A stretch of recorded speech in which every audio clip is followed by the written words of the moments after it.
Welcome. Thank you for being here. Welcome to the third EmpowerED Climate Summit in WSS's and our ongoing global education series, where we work together to redesign education to map it to global sustainability. My name is Tracy, and I'm part of the WSS, the World System Solutions EmpowerED Unity team, and I'll be your MC for the event today. Thank you so much for being here. We want to acknowledge you who have made an effort and a commitment to come to this session or these sessions, no matter where you are in the world. Philippines, Kenya, Nigeria, Haiti, Taiwan, Spain, USA. So we have participants from over 25 countries here today. And so there might be some variance in accents. We're all going to have a chance to speak in, and we all have different ways of speaking. So we invite you to, if you can, find it, put on closed captions, which will give you subtitles for this event. Zimbabwe in the afternoon. Thank you. Let's see what else. So we want to share what's happening today. A little brief agenda share. We've got 4 featured speakers today from different countries also. First, we'll be hearing from Matthew Friedman of the Mekong Club. And then we'll hear from Tahiya Islam, who is here from HerWILL, Bangladesh. And then we'll hear from Michael Muyot, who's from Apex, the founder of Apex and DAO. And then we'll lastly hear our last featured speaker will be Dr. Ginny Whitelaw from the Institute for Zen Leadership. She's the founder. A little more detail on the flow is we're going to first hear an introduction and overview by WSS Vice President of Operations and Programs, Amy Rafter.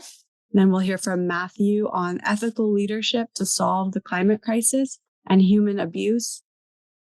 With every speaker, we'll have a Q&A with them and an open discussion amongst the group. So then after Matthew, we'll hear from Tahiya on climate education and leadership, followed by an open discussion and Q&A with her. And then Michael Muyot on From Vision to Reality, the Next Gen Eco-Innovators Actionable Blueprint, followed by Dr. Ginny Whitelaw, who will speak on creating whole leaders and world builders for dicey times. And we will close the show with our WSS CEO, John Jones. One more thing to mention about today is that we, as an organization, are working with cutting edge technology such as artificial intelligence to help us, to propel us into faster and more rapid arrival at solutions to the climate crisis. So with that, we like to synthesize and summarize these events so that you can have a report to take home and easily read or share with your friends and colleagues. So everything spoken in the chat or written in the chat and spoken on the microphone will be included in the AI synthesis, your voices, your ideas, your perspectives, and all findings will be anonymous. So there won't be any names associated with the report. And if you would not like your answers backed into the report, please private message Cheryl, and she'll take note of that. And we'll send you the report after the summit. Probably give us a little time and we'll make sure to do that. So lastly, before I introduce Amy, the WSS welcomes you to collaborate anytime. And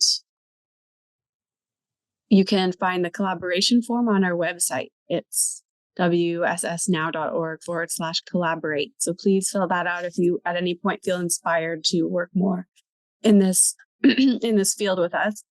And we want to honor and recognize you for being here. So anyone who is here for 50% of the time gets a badge for their social media. And anyone who's here for 100% of the time will receive a certificate of completion for your professional development. We'll be sending those to you after the summit. And if you have registered, we will know who to send it to. But if you have not registered, that's okay. It would just be great if you did, if you want these certificates and badges. So please message Megan in the chat to request a registration form. Thank you. I'm going to introduce Amy Rafter, who's the Vice President at WSS of Operations and Programs.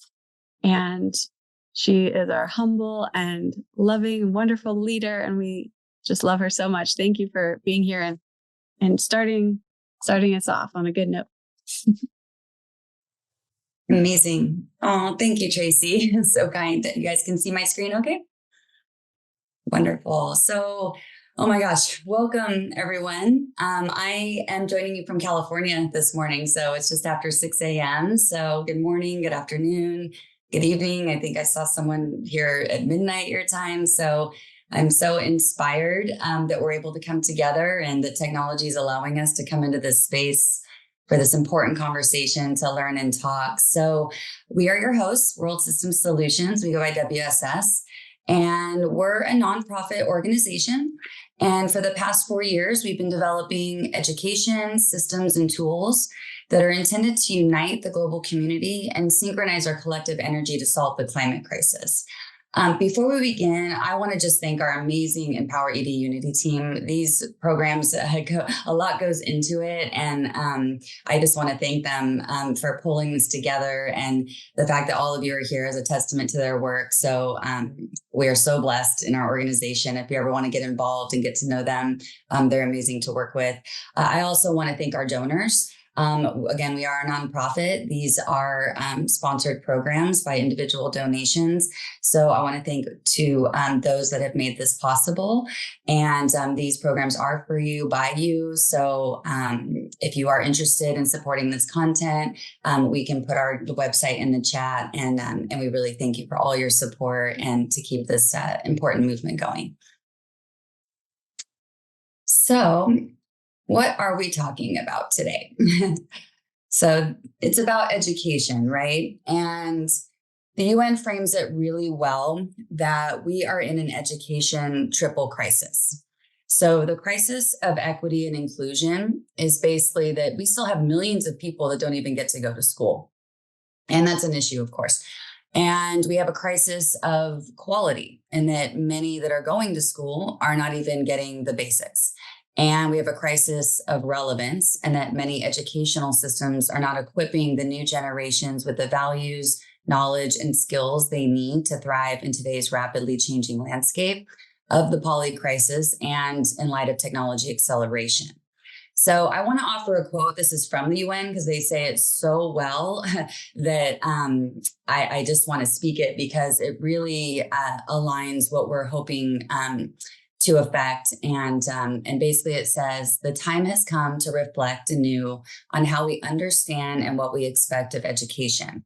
Education must be understood as a holistic learning process, a process through which we learn how to learn throughout our lives. We learn how to do and how to work in this rapidly changing world. We learn how to live together with respect for each other and for nature, and especially a process through which we learn how to be, how to live, and how to enjoy a full and meaningful life. This implies rethinking both the content and methods of education. Schools must be transformed so that they include everyone, regardless of circumstance, context, or background. Teachers must be supported to become valued agents of change. The digital revolution can be harnessed to expand access and ensure more creative ways of teaching and learning. To educate every person, we need bold and urgent transformative action. So I could not have said that better. And basically our understanding is that holistically schools aren't prepared. We are in a poly crisis. And as of yet, our understanding is that 50% of curriculum documents analyzed in 100 countries don't even mention climate change, much less offer any adjacent information into its effects to empower students, diversity, women into the conversation. We have 771 people, still lacking million people lacking basic literacy. 2/3 of those are women. So the disempowerment of that, I don't even need to explain to this audience. It's profound. And we need a way to offer this empowerment in a standard global way through a new paradigm of education. Otherwise, we are not going to be able to meet our vital present and near-term global needs. So we have a rapid technology acceleration. This can support the education paradigm, and we'll talk more about larger systems. That said, that's also has the possibility to make this gap in education worse. So we have a really key opportunity in the conversations we're bringing forth today to build understandings on using technology for good, on expanding access to education, on getting the right curriculum and having the right leadership in place and the courage to do so, to come together and create the systems that will create sustainability in our world.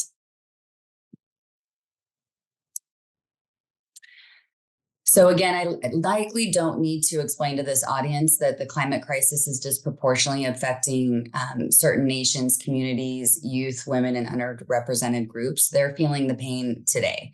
And that said, none of us are immune. And there's a collective issue with having the interconnected understandings of how this is actually affecting us, how it will affect us, and that this is a global issue that needs global response and global coordinated response.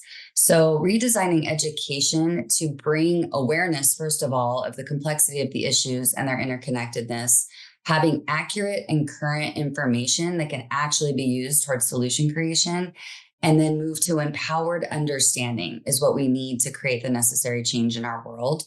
So basically what we're lacking is a global system of synchronized transformational education that actually is designed to support sustainability, regeneration, and reharmonization with nature.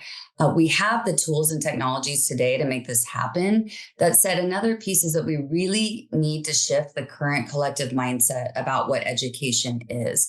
In the Western world, it's probably obvious that we've educated students to get certain skills so they could get good jobs, so they can make money, so they can continue to pursue profit and be good consumers and continue to use the resources of the planet, not understanding their effects.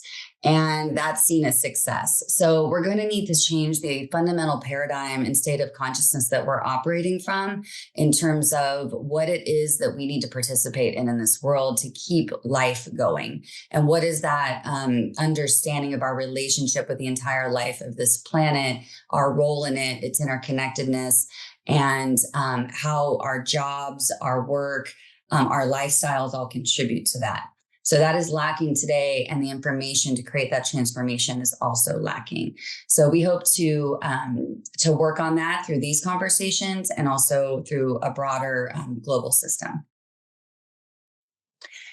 The WSS EmpowerED program that you're participating in today is a series of hopefully indefinitely rolling workshops intended to foster humanity's capacity to align, integrate, and co-creatively build solutions for the future generations of all species on this planet. So this is designed to create a venue for diverse speakers on diverse topics related to the poly crisis, so we can learn and integrate our learnings and bring your ideas forth in collaboration with them.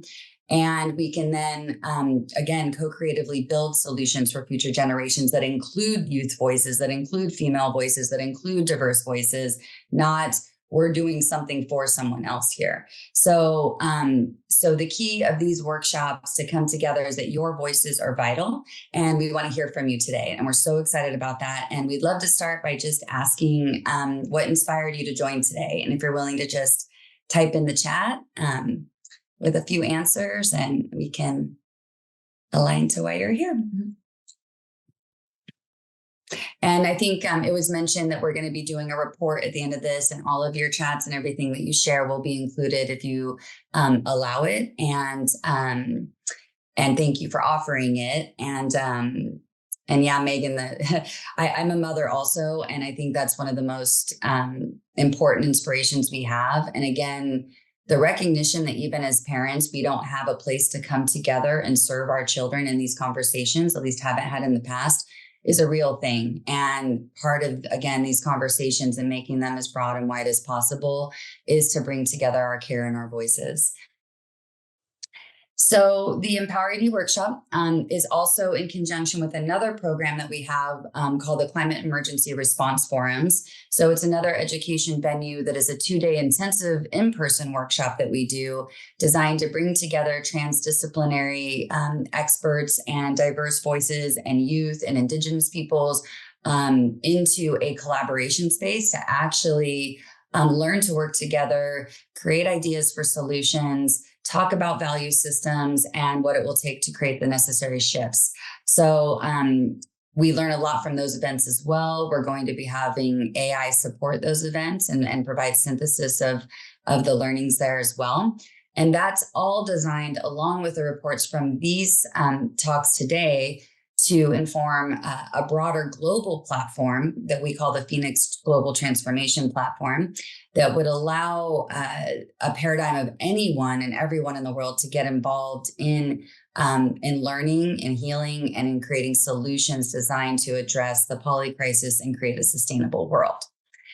So talking a little more about that, and we won't go too in depth because this can get a little complex. That said, the Phoenix platform itself, again, informed by our SURF workshops and these EmpowerED workshops, designed to feed information into a technology platform that's global and designed with a way for, again, everyone to log in. So our current paradigms of collaboration and connecting, via the internet or social media paradigms are not designed towards global sustainability. They're designed for often keeping us separate. So we need a system that's really focused on bringing anyone in the world together and giving them a way to be empowered to work together.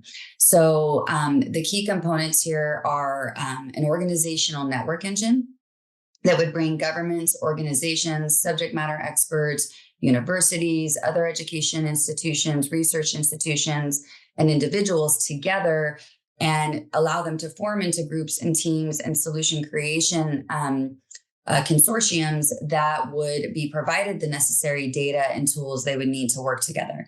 And that would be supported through an AI collaboration engine. So this is designed to support shifting groups and their solution creation paradigm into one that, again, is designed to support broader superordinate goals and take us out of prior modes of creation. So as Einstein said, we can't solve our problems from the same state of consciousness that we created them.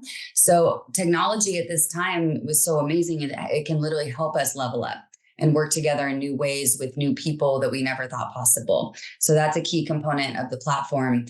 We also are building in a decision support AI. So this is designed as a checks and balances system that any project that would be created on the platform would be able to be sort of pressure tested on its sustainability, its greenness, its potential downline impacts. It would be designed to avoid greenwashing, to avoid short-term thinking, to avoid inequity in its approach. And then the climate scale GHG platform is a GHG credit marketplace and social impact credit marketplace that would allow any of these key solutions and projects to be showcased, to be invested in, donated to, and globally scaled and expanded. And so this is a comprehensive paradigm platform that we feel is necessary to begin to make systemic shifts in our world. So again, we're just trying to create through these workshops and through this platform a venue for humanity to get the job done, to shift out of a paradigm of reactivity and being misinformed into being empowered.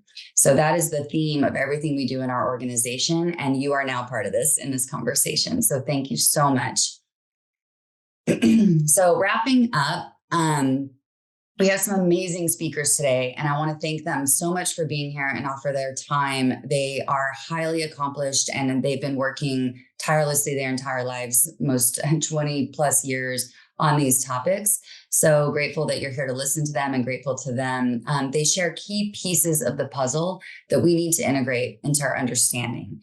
And along with the ones we've done in our last two programs, we hope to inform, inspire, and bring your inquiries and ideas to the table through their talks. So please ask them questions, bring forth your perspectives.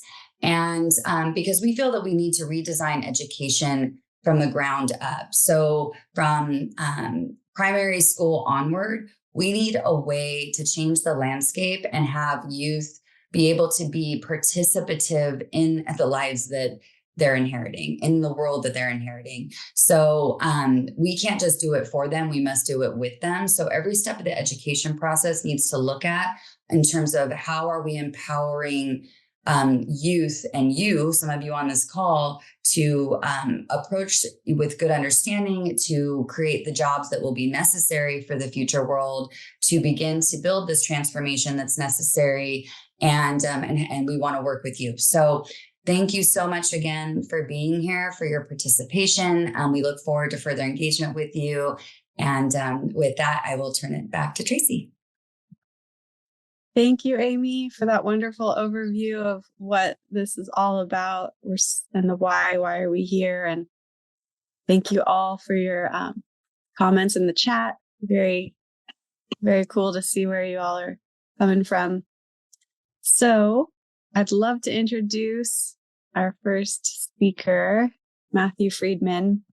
Matthew Friedman is an international human trafficking expert with more than 30 years experience. He is the CEO of the Mekong Club, an organization of Hong Kong's leading businesses, which have joined forces to help end all forms of modern slavery. Mr. Friedman previously worked for USAID and the United Nations in over 40 countries.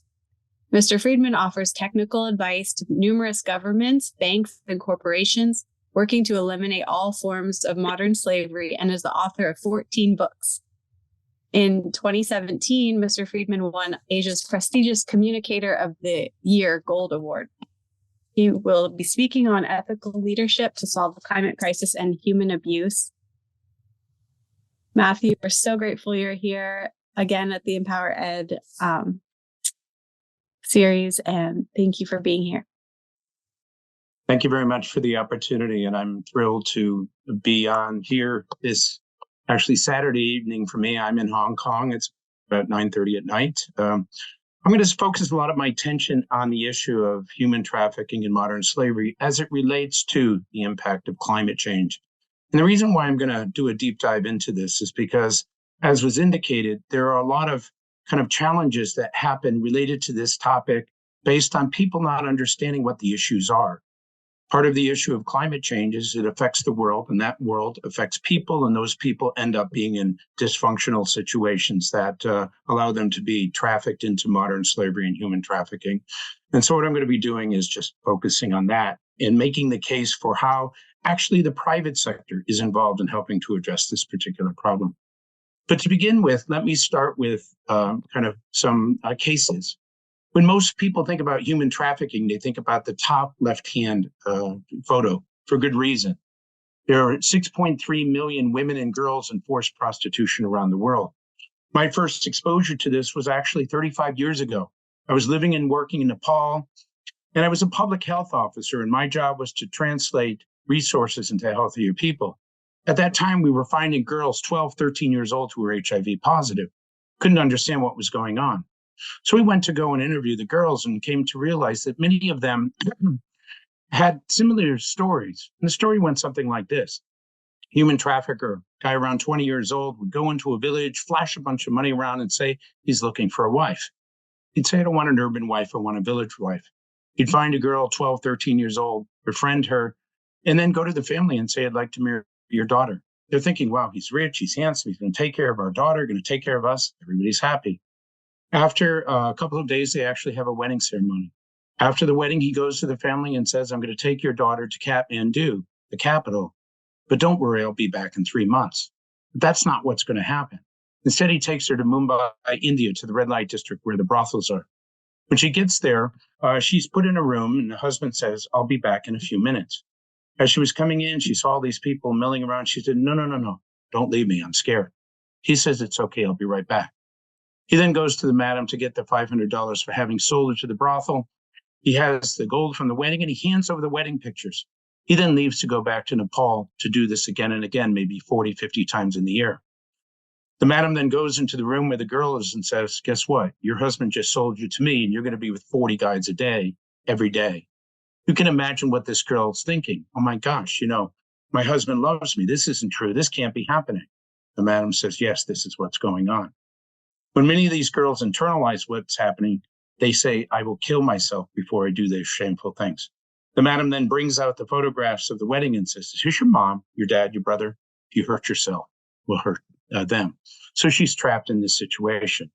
After that, she's put on the line. She'll be with dozens and dozens of men every day until after a couple of years, she gets terrible diseases. Nobody wants her anymore, and they throw her out on the street. We've all heard these stories. Once again, 6.3 million women and girls around the world in similar situations. But it's not just women and girls, it's men and boys. Top right-hand photo is a fishing boat in Thailand.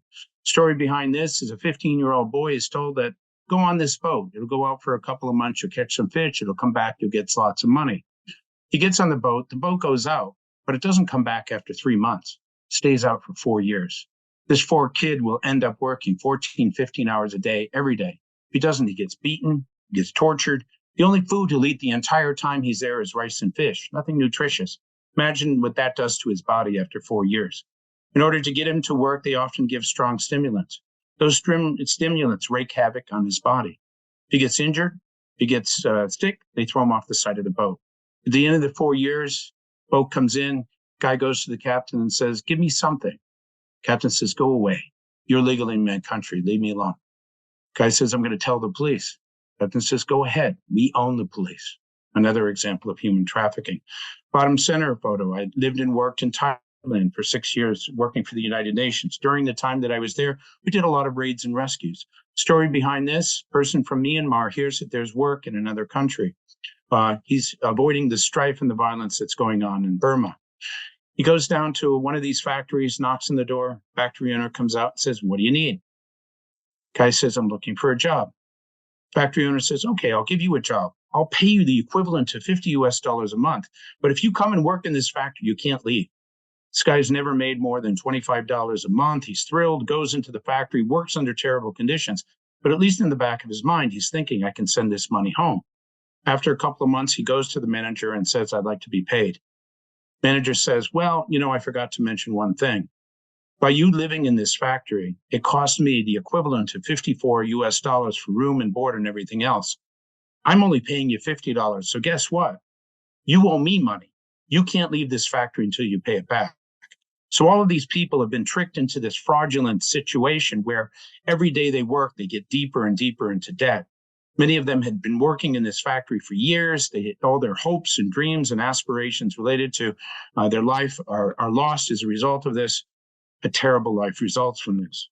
These are just a couple of examples of what we call modern slavery and human trafficking, where a person loses control of their life and somebody else pretty much owns them. When it comes to the number of people in this situation, it's about 50 million people. If I'd done this presentation 8 months ago, the number would have been 40 million. The reason why it went up significantly is because of COVID. During COVID, you had a lot of people in desperate situations. So let's say that you had a woman in Bangladesh who was working in a garment factory. COVID hits. All of a sudden, what happens? The factory closes, not for a couple of days or weeks or months, but for years. This poor woman basically goes through her savings and eventually has to borrow money, which she can't pay the money back. The moneylenders say, well, I need a family member. They're going to go on a fishing boat, in a brothel, in a sweatshop. And so you see this desperation. But once again, 50 million people in modern slavery. In fact, there are more slaves today than any other time in history. I think that's worth repeating. More slaves today than any other time in history. In fact, there are more slaves than Canadians or Australians. We're talking about a lot of people in this particular situation. When it comes to the number of the rate of exploitation that takes place, approximately 9.2 million people enter per year. That translates to 25,200 per day, or 1,000 in the time it takes me to do my session, or a slave every 4 seconds. So if we count to 4, 1, 2, 3, 4. Somewhere in the world, somebody's being trafficked into human trafficking situation, and the drum beats on and on and on and on. Now, we're talking about climate change, and climate change has all kinds of implications. What used to be normal weather, what used to be normal phenomena in different locations has changed. Where you didn't have floods, you have floods. Where you didn't have fires, you have fires. Where you didn't have drought, you have drought. The ocean is rising. Bangladeshis are being displaced as a result of that. Extreme heat, et cetera, et cetera. As a result of these changes, it has an impact on people and their livelihoods. As a result of drought, people can't grow crops, and so they end up migrating to the cities. They end up kind of changing livelihoods because climate change has an impact on them. I know people who have been displaced because of fires that had to move to completely different locations and start completely over again. This leads to political unrest, desperation, and so forth. So one of the things that fuels modern slavery and human trafficking is the outcome of climate change.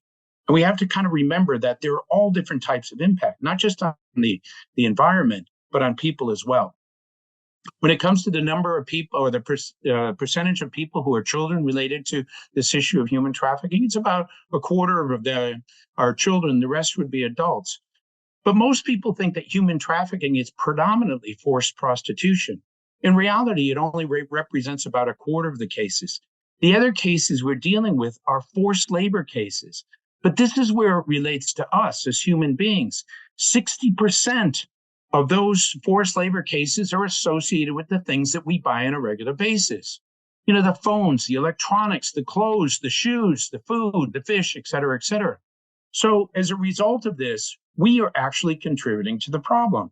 So kind of like the climate change industry, when everybody was kind of told that you are contributing to the carbon footprint, that resulted in people stepping up and saying, well, we need to be a part of the solution. As consumers, since we buy things related to products that are tainted by modern slavery, that also demonstrates that we are contributing to the problem. And it begs the question, shouldn't we be part of the solution? I'll come back to that point a little bit later. When it comes to who's supposed to address this issue, well, it's supposed to be governments. But I've worked with over 42 governments around the world, and most governments don't really like this topic. It's embarrassing for the government of Hong Kong or Thailand or New Zealand or any of those governments to have slaves. And many of the governments don't really know what to do with them. So they actually put in place systems and procedures, but not enough to really have much of an impact. I worked for the United Nations for 6 years. I believe in the United Nations systems, but much of what we did was based on theory and speculation and research, and we never got really close enough to the issue to really make an issue, to make solve the problem. So the non-government organizations or civil society are doing 90% of the work. They're the ones that are going and doing prevention programs and going after the bad guys and taking care of the victims and doing all of the good things that really address the issue. But if we go back to the statistics, 75% of what we're dealing with is forced labor and 60% associated with supply chains. Who else needs to be associated with this? The private sector. But if you think governments don't like this topic, the private sector hates it because they're often on the receiving end of somebody pointing a finger and saying, it's because of your greed that you would knowingly use human trafficking victims for your shareholder profits and so forth. Now, in reality, I work with a lot of large branded companies, and many of these companies would do anything and everything to avoid exploitation because it has a reputational risk. But most consumers don't feel that that's the case. They think that the private sector is inherently evil and will do these things. I'll come back to that point as well because I think it's an important topic. So what I'm going to show you now is with all of the NGOs and government and United Nations organizations combined, the percentage of people that are actually helped out of modern slavery. And then I'm going to show you out of 500,000 criminals, how many of them actually go to jail each year. So think in your mind with all of these organizations working, what would be a good percentage? And here are the numbers. Last year, out of 50 million people, the world only helped 108,000, which is 0.2% of the victims, not even a 0.5%. When it comes to the 500,000 criminals, about 9,000 criminals were convicted. That's 0.8%. Now, when you look at this, you might ask the question, does the counter-trafficking world not care? Are they lazy? Are they not doing their job? That's not the issue. When it comes to this particular topic, the people who focus on this are some of the most committed people you'll find anywhere in the world. They will do anything and everything in order to address this issue. The problem is this. The profits generated from modern slavery and human trafficking are $236 billion. Now, if I had done this presentation 2 weeks ago, the number would have been 150, but they did a new calculation based on COVID and based on additional identification of indicators that existed. The amount of money that is used globally to fight this issue is about 350 million, or 0.1% of the profits. So you have these huge profits that the criminals have in order to address this, with a tiny drip, drip, drip of funding available to address this issue. To put the number of funding that is related to this into perspective, in the United States, we eat a lot of potato chips, $6 billion worth a year. It takes 21 days of potato chip eating to come up with the equivalent amount of money that is used to fight modern slavery. You can see what it is that we're up against. Another issue is the scale. The number of do-gooder types like me that are around the world that address this issue is about 25,000 people. We work to basically go identify the criminals, to help the victims, to do everything we can to stop this issue. We have to follow rules and regulations. We have to have rule of law. We have to ensure that we are within human rights and so forth. Criminals don't have to do any of those things. As I mentioned, 500,000 criminals around the world. Anyone gets anywhere close to them, what do? They mutate, they evolve, they change. And as a result of that, you have a situation where they have a considerable unfair advantage in doing what they do and preventing them to doing what they're doing. When it comes to awareness, usually when I do a talk like this, if I'm in front of an audience, I ask the audience, how many of you knew even 25% of what I was talking about before I said it? And I usually don't get more than a couple of hands. If you don't know about an issue, you're not going to care. You don't care, you're not going to do anything. It's actually not your fault. We in the counter-trafficking world haven't done a good enough job of raising awareness, which is why we do these talks and why it's really important to start with an overview of what is human trafficking and modern slavery, so that you have a template in your mind, so that as additional information comes over time, you can address this. So what I'm going to do now is I'm going to shift gears. And I'm going to talk about how the business world has gotten involved in addressing modern slavery. 10 years ago, banks and manufacturers and hotels and retail organizations weren't talking about human trafficking. This was an NGO thing. This was a civil society thing. Why all of a sudden do you have a situation where businesses are asked to step up and get involved in addressing this issue? And a lot of it really comes down to that number of $236 billion generated from modern slavery, and the fact that much of that is associated with business activities. As I said, 75% is forced labor and 60% is associated with supply chains, which are associated with businesses. So when governments came to realize that the impact being generated from the NGOs and the United Nations was relatively small, less than a percentage, they said, well, we got to bring the banks and we got to bring the manufacturers and the private sector into addressing the problem. But because they felt like the only way they were going to do this was to create some kind of a business risk, many of the trends that we see related to bringing the private sector in focus on creating a sense of vulnerability that draws them in. So the first change that we saw gradually over time was related to legislation. So prior to 2012, there was really no direct relationship for large companies that said you have to address modern slavery. What would happen is the governments and the private sector and the United Nations would periodically meet, debate, discuss, talk about human rights, human trafficking. They'd come up with reports. They would attend conferences and so forth. But the outcome of these events had very little to do with anything legal. The first legislation started in 2012 out of California. Arnold Schwarzenegger, the Terminator, who was governor at that time, put in place the California Transparency and Supply Chain Act. What this act basically said is that if you are a large company and you have any products in California, you got to put on your website what you're doing to address modern slavery. If you're not doing anything at all and you say that, you're in compliance, but you have to say something. A couple of years later, the UK Modern Slavery Act came out and said, if you're a large company working in the UK, you have to put on your website what you're doing to address modern slavery, but you got to do two additional things. You have to submit an annual report. It's about 20 pages that describes what you're doing to address modern slavery, and that has to be signed by the board of directors. And then you had the French Act and the Australian Act and the German and the Canadian Act. With each of these acts, they add additional points. The Australian Act has an inventory so that consumers can see what companies are doing or not doing. The German Act says that you have to have a grievance mechanism within your supply chain. The Canadian Act goes one step farther and says if you're caught doing modern slavery, you will get fined and penalized. So this legislation is drawing the private sector in the direction of getting involved in addressing modern slavery. We're seeing class action lawsuits against companies. For example, companies in Thailand are being sued because the plaintiffs are saying, if you're a big retail company buying prawns from Thailand, you're supporting modern slavery. And so the plaintiffs are saying you have to use your influence basically to address this issue. Now, most large retailers, let's say in North America, don't have the ability to influence what's happening in Thailand. And most of these cases aren't being won. But what happens is it results in naming and shaming of these companies. Gets into the newspaper, gets into the social media. And as a result of this, this embarrasses the companies and creates a situation when people don't want to work with them. The chocolate industry is often fraught with issues related to modern slavery. And basically, this comes back to the climate situation as well.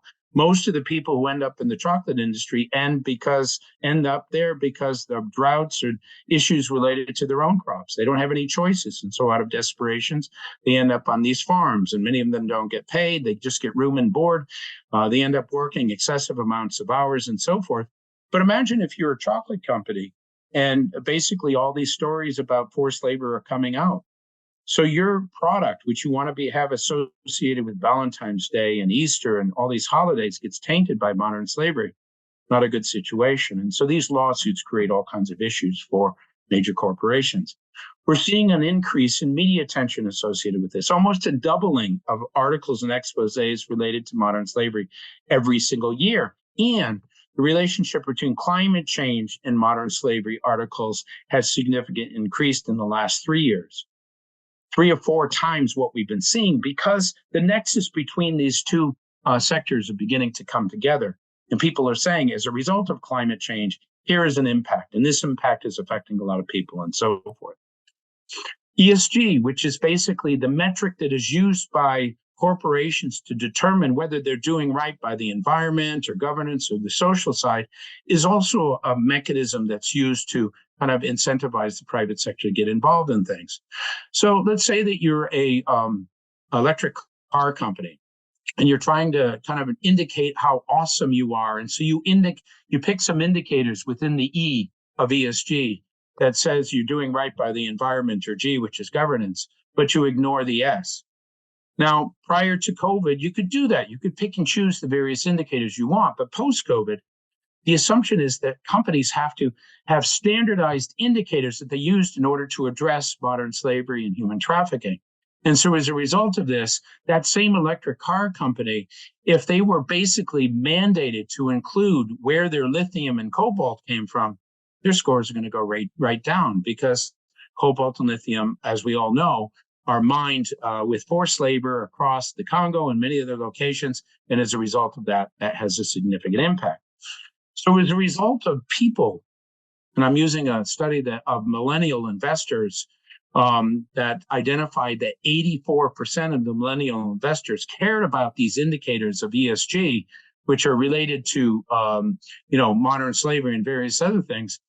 This indicates that people care about what's happening. They care about the environment. They care about the social aspect. They care about modern slavery and so forth. And these same investors will also be investing in large mutual funds and revenue generating capitalist type funds and systems and procedures and so forth. And as a result of that transfer, you're going to see more of an emphasis on people addressing the private sector response to modern slavery.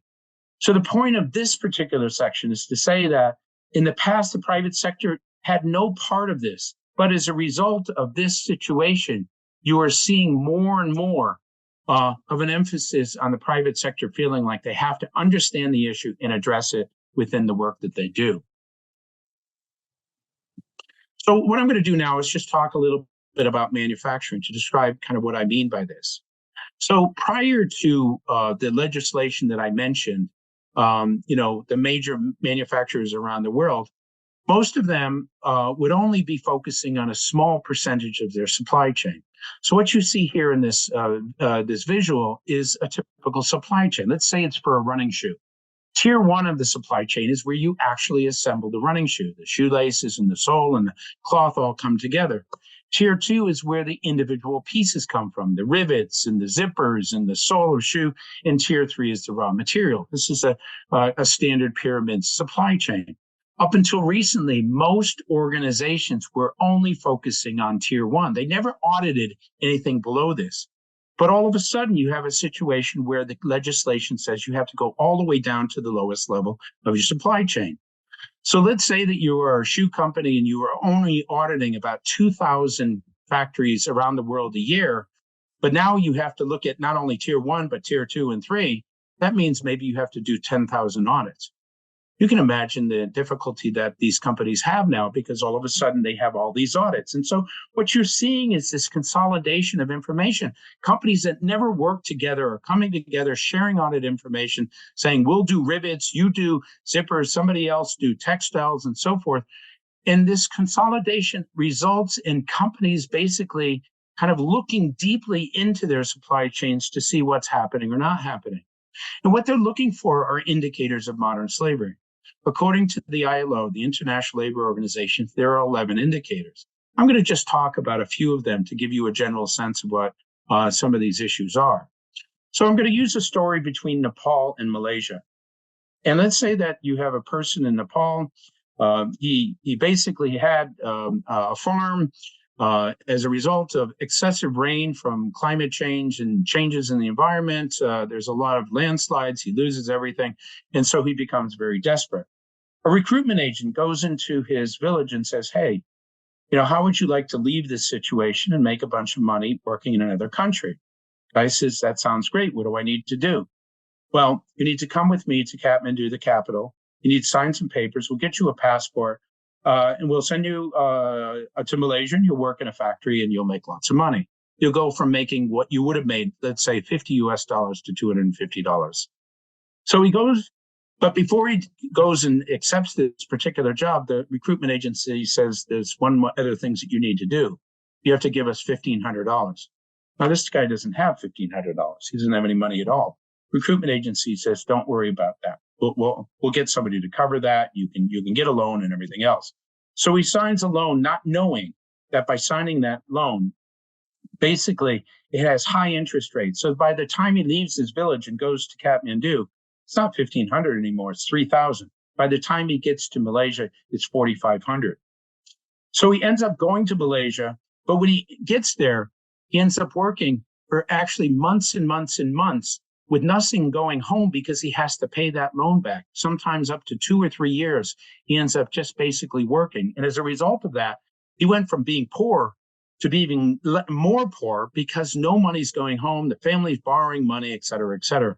It's called debt bondage. And as a result of this, he basically finds himself in a situation where he was less well off than he was before. Another thing that happens prior to leaving Nepal, he signs a contract. When he gets to Malaysia, they give him another contract. He looks at it and he says, well, I don't know what it says. It's in a language I don't know. The guy says, you got to sign it. He says, if you don't sign it, you're going to lose everything. We're going to send you back. You're going to lose, and you're going to find yourself in a much more dire situation. So he signs the contract, not knowing what it says. But as a result of that, he ends up finding himself in a situation where they further cheat him. There's additional fees and penalties that are associated with this. And so he's not really making $250. He's only making $125. And that money is used in order to pay his debt. Another thing that happens when he gets to Malaysia is they take his documentation. They say they need it for the visa. After a couple of years, he says, listen, I've had enough. I'm going to go home. Give me my passport. Factory says, no. Just give me my passport. No. He says, I'll go and tell the police. Factory says, go ahead. Who do you think they're going to believe? We'll say we don't have it. They're going to see you don't have your passport. They're going to see you're a migrant in a foreign country. They're going to put you in a remand center. They're going to put you in jail. You lose everything. So basically having documentation holds people in place. These are just a few of the indicators of what we're talking about here. So as a result of that, what you're seeing is that major companies around the world are significantly changing in order to ensure that they are addressing the needs of workers. This includes extensive training that's being provided not only to the brand, but to the suppliers and the sub-suppliers and the factories and so forth. And I know this because I provide a lot of this training. You're seeing that factories or brands are going to factories and saying to them, do you have any indebted employees there? If the factory says yes, the brand will say, we can't work with you. That indebtedness has to be paid off before we'll work with you. And that ensures that these individuals, these workers who come from one country to another, don't find themselves in a debt bonded situation. There's grievance mechanisms that are put in place that allow for workers basically to kind of describe what their situation is to an NGO, an independent third-party organization, to ensure that there are no issues of modern slavery. And lastly, kind of audits are getting much deeper into going to the workers, asking questions, making sure that there are no issues. So as a result of this, you see that the private sector has significantly changed in addressing the needs of workers in these situations. Now, I come back to the climate change situation because many of the people that we're dealing with, the 50 million people that end up in this situation, end up there because of situations around the world that displace them from their land or create scenarios where a disaster basically ruins the employment situation that they have. And so this direct nexus is there and has to be taken into consideration. Now, I'm the CEO of an organization called the Mekong Club. We are based in Hong Kong. We work with banks, manufacturers, retailers, the hospitality sector, and we work with companies to help them to understand the issue of modern slavery and how it works and how it can affect their business and how climate change can be a contributing factor associated with this. One of the things that we do is we do a baseline in order to kind of get a general sense of where a company is in their kind of a process of identifying modern slavery. Out of 100 points, when we do these surveys, many of them get somewhere around 30 or 40. And it's because they don't understand that leadership needs to understand about the topic. You need codes of conducts and policies and trainings and risk assessments and various other things. And once we identify what these gaps are, we work with companies in order to help them to address it. We also have about 35 different tools that we offer to this community to help address every aspect of human trafficking. These could be dashboards, it could be apps, it could be learning materials, it could be trainings, et cetera, et cetera. And as a result of this, we are able to really have an impact in helping these organizations to do the right thing. With that, I'm going to end. I'll stop sharing and I'll continue the discussion from here. Thank you very much. Thank you so much, Matthew. That was so clear and really needed to hear by all, I imagine, and it reminded me of so many things, current in my life that I need to make sure is aligned in all of the things that we use and buy, and they're made all over the world. And so we're all part of this. So it's so important.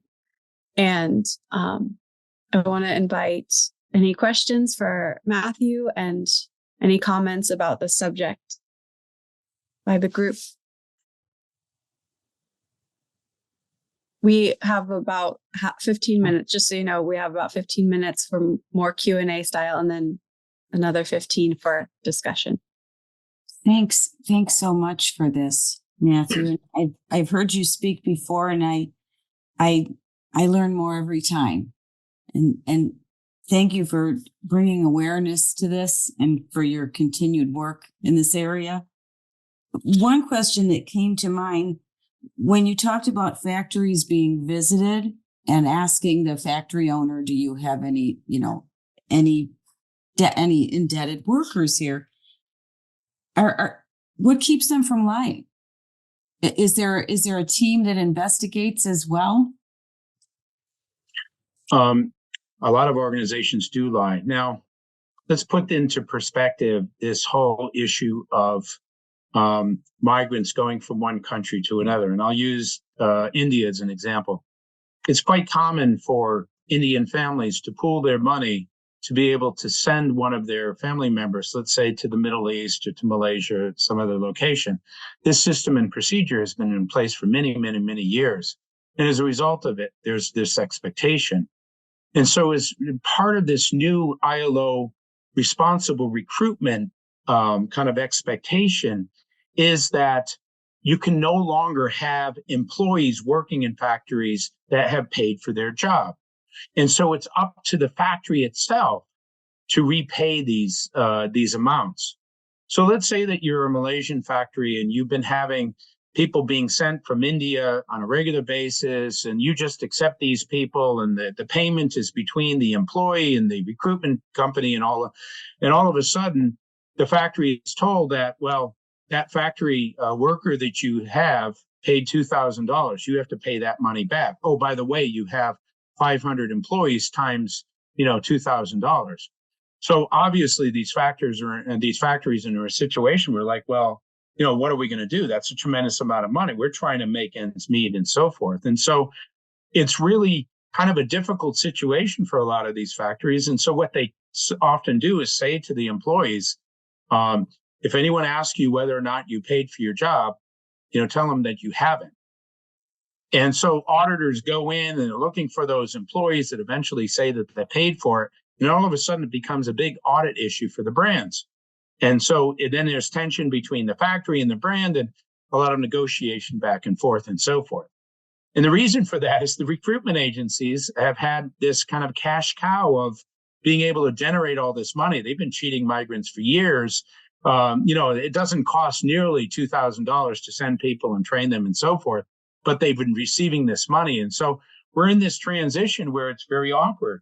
Recruitment companies are saying, well, we want people to pay. And the factories are saying, we don't have the money for this. And the brands are saying, well, we can't work with you and you do this. And so it's a very difficult scenario that's unfolding right now, because I know one toy company that basically can't find any factories to work with because all of the factories have people who have been paid. And the factories are saying, well, we're not going to pay these back.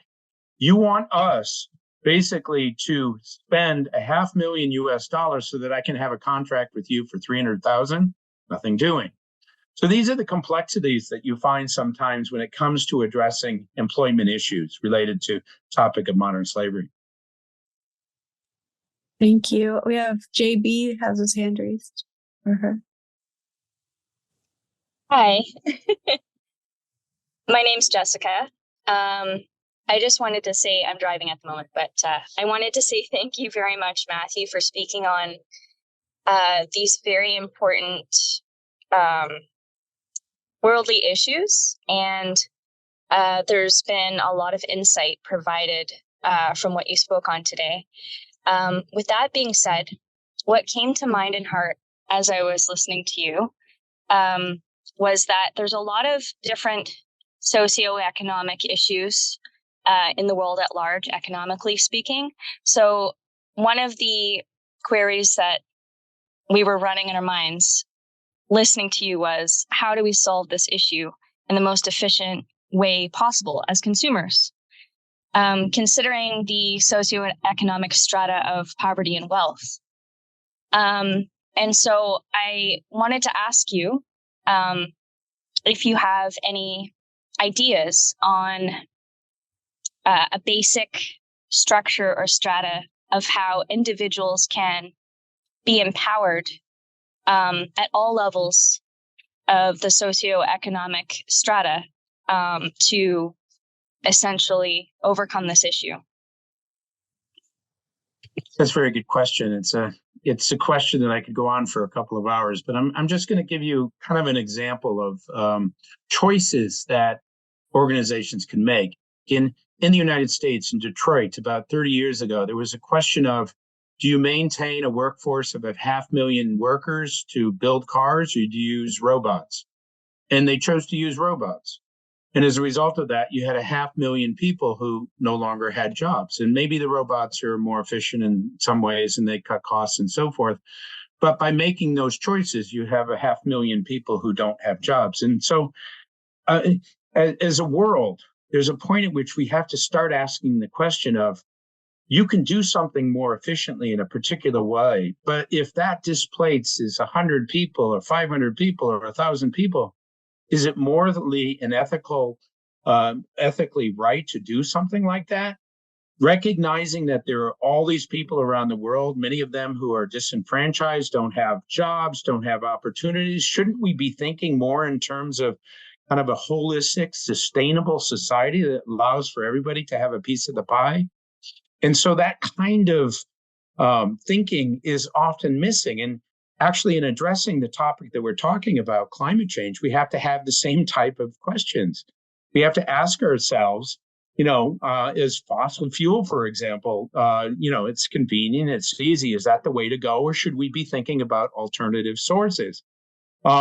These questions are kind of missing because we don't have forums like this that allow us as a community to debate and discuss and talk about these things. The question that you ask is fundamental, and a lot of people have it, but the solutions that are required require us as a community to dive into it, to jump into it, to talk about it, and to answer these questions. So many of the people that I have met who are victims of human trafficking are victims because nobody really cares about them, in their constituency. The Rohingya, for example, that are displaced in many parts of Southeast Asia, nobody cares about them. And we as a world have to start kind of accepting responsibility for taking care of everybody. And if we were to move more in that direction, we wouldn't be in the situation that we're in now related to climate change or modern slavery, or many of the other things that you're talking about, including poverty.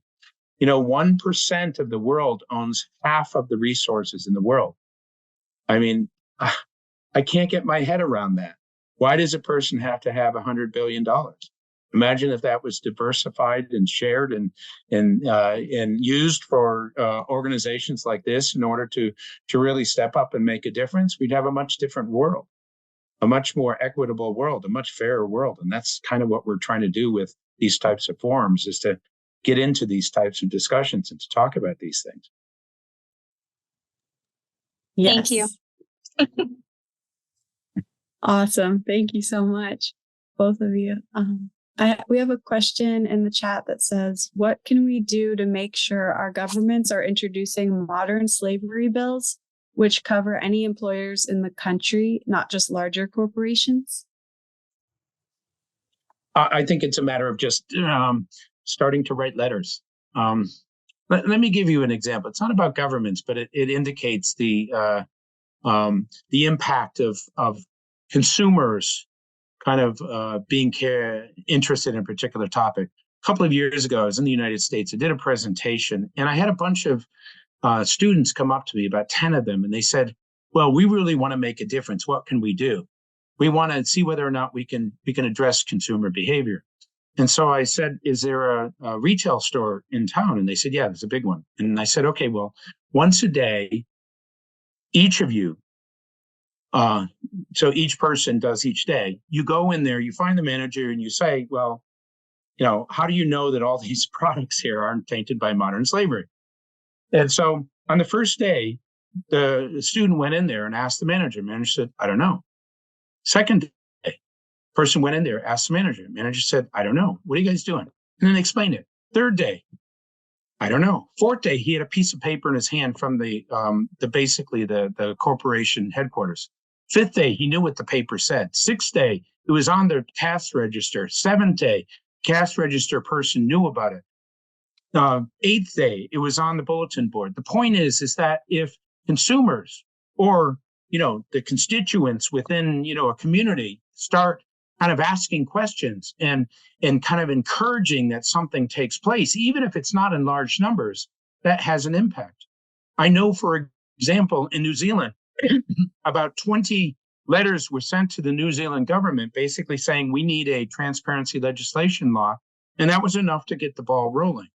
So the power of recognizing that you have a voice, and that voice can be exercised by simply going to the government and saying, we feel like something should change, significantly does make a difference. And that's what I would suggest as a beginning point.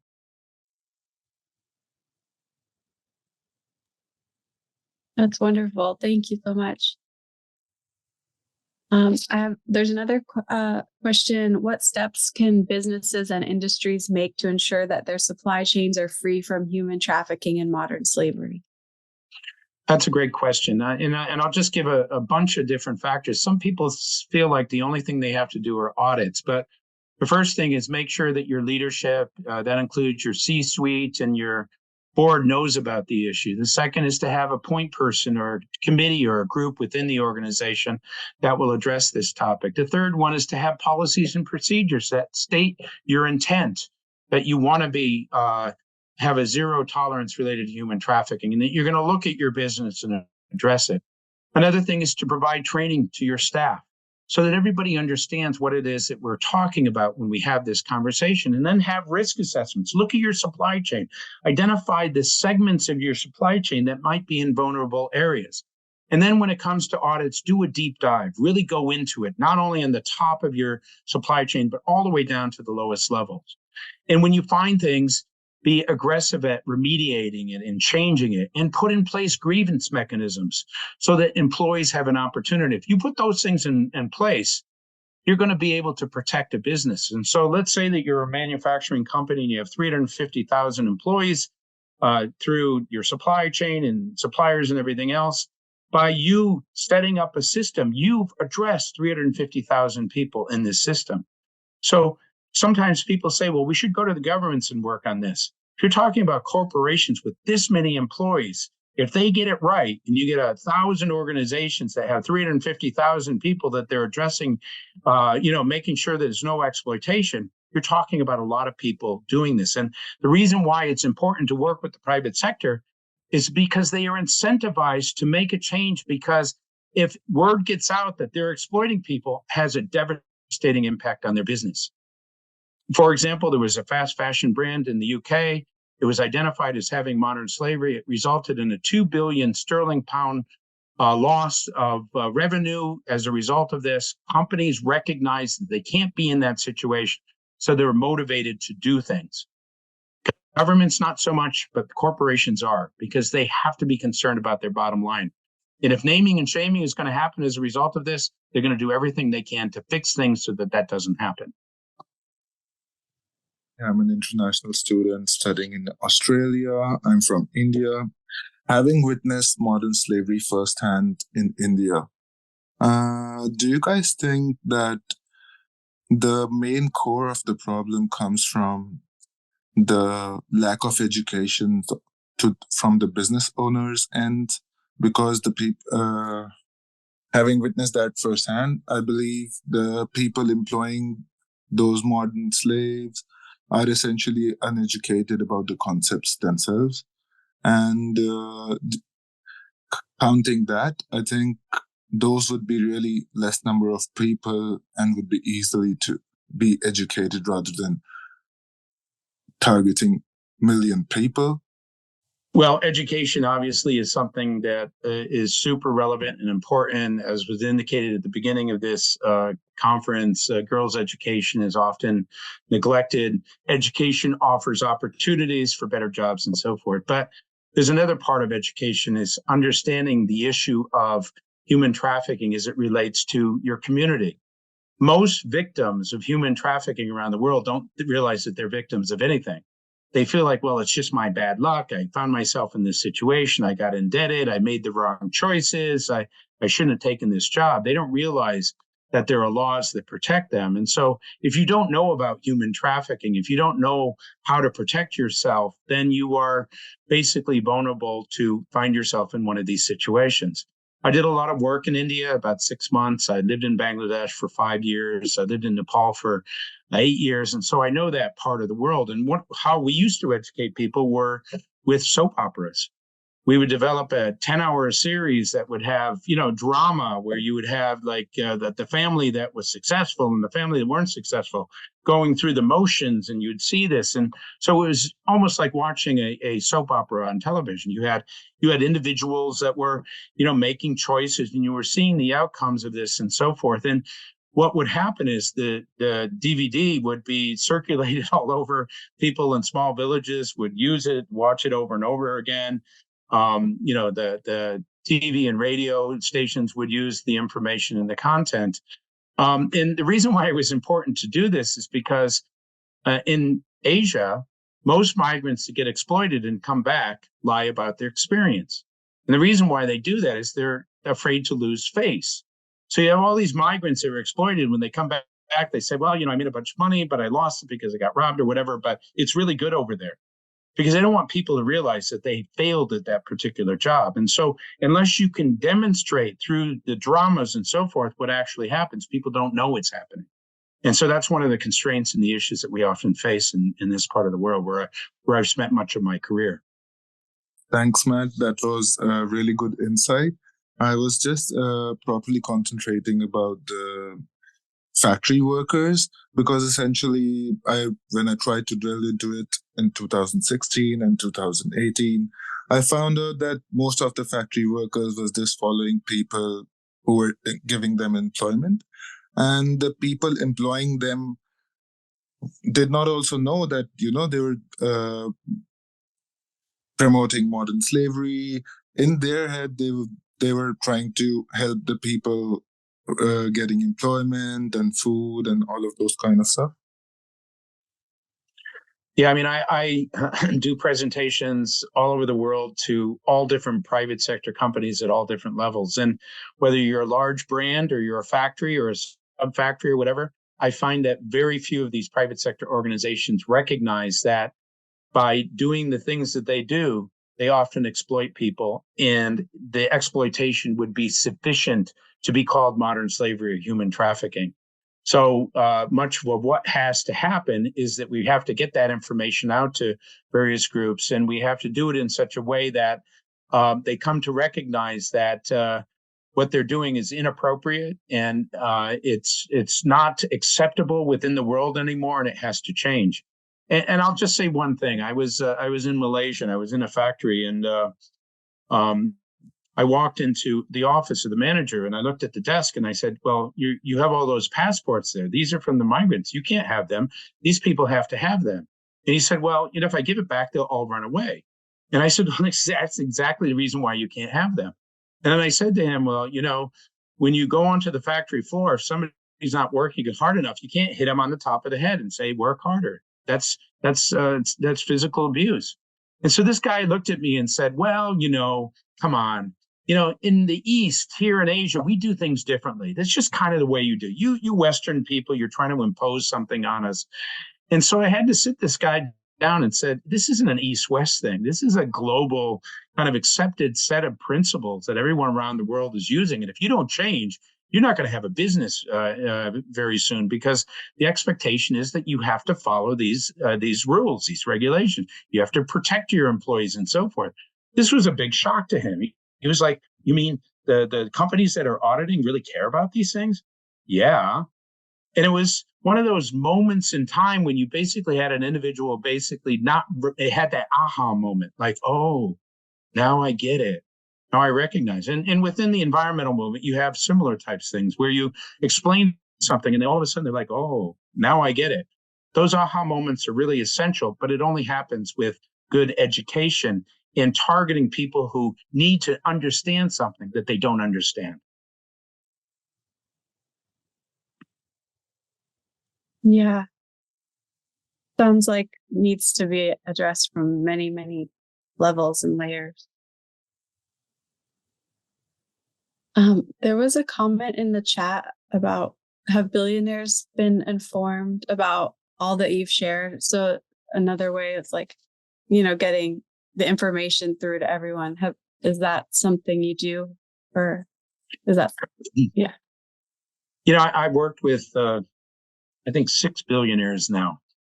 And the interesting thing about many of the billionaires that I've worked with is that they indicate that they want to do something, but they can't seem to get their head around what it is that they feel like they need to do. And it's partly, I need more information. And so with the exception of one out of Australia, most of them haven't really stepped up. In fact, out of Australia, there was one billionaire who said he was going to contribute $1 billion to address modern slavery. And eventually he went on and spent a lot of money and did a lot of good things and so forth. But if you stop and think about the fact that we are basically addressing a $236 billion annual revenue from the profits of modern slavery business with 350 million US dollars, which is 0.1%. We're going to need some billionaires to step up, or some governments or something to step up.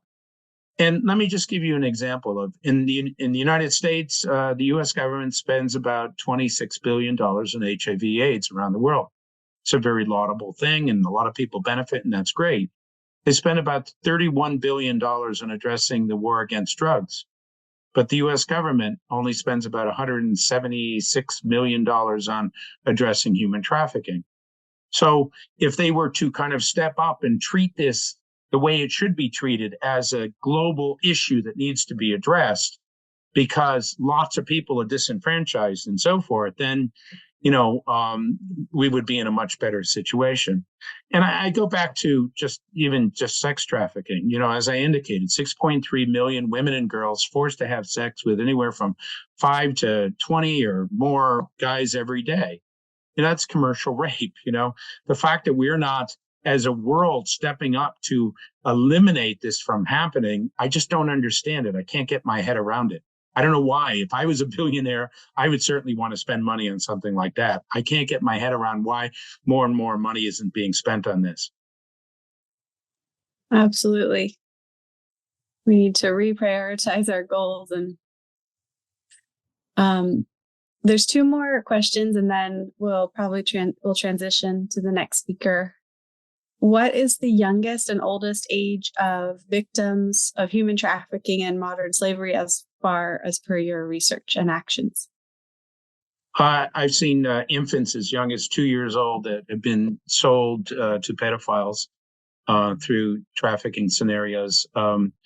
In my particular case, how I became an activist was I was invited by the Indian government to go into the brothels and do public health checks. And I had an 11-year-old girl run up to me and wrap herself around me and said, "Save me, save me. They're doing terrible things to me."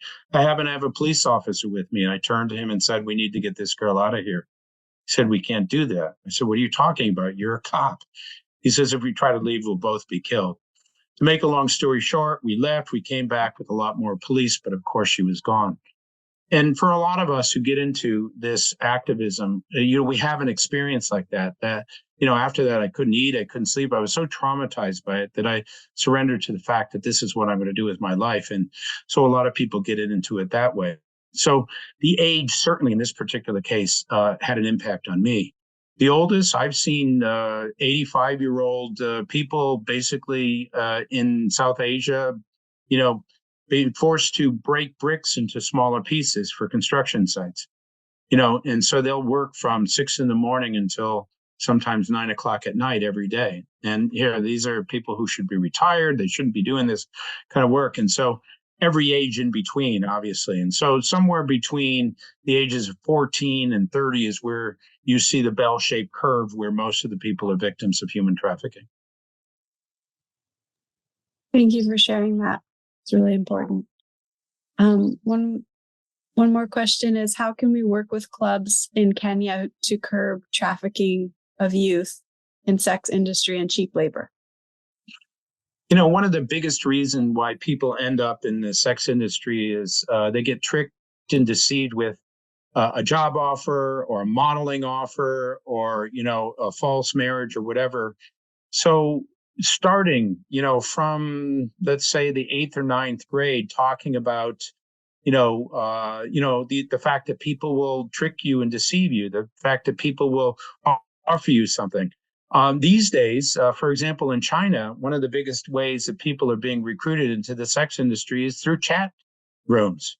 And so you have a 55-year-old Chinese man who's posing as a 17-year-old boy on a youth chat site, basically, identifying vulnerable girls, and then eventually, getting that girl to meet him, and then you have a 17-year-old who is actually part of the trafficking network who will meet with this girl. They'll have what's called a date when it really isn't, because he takes her to a restaurant, he drugs the drink, and then she ends up in a hotel room naked with all kinds of compromised pictures. And then he basically says, you either become a prostitute and work in this brothel, or we're going to send this to your family and everybody else. And because of the shame associated with this, they comply. So education is essential, whether it's in Kenya or in China, to just help people to understand that if you don't know a person and they offer you something that seems too good to be true, it probably isn't, and you should be concerned about it.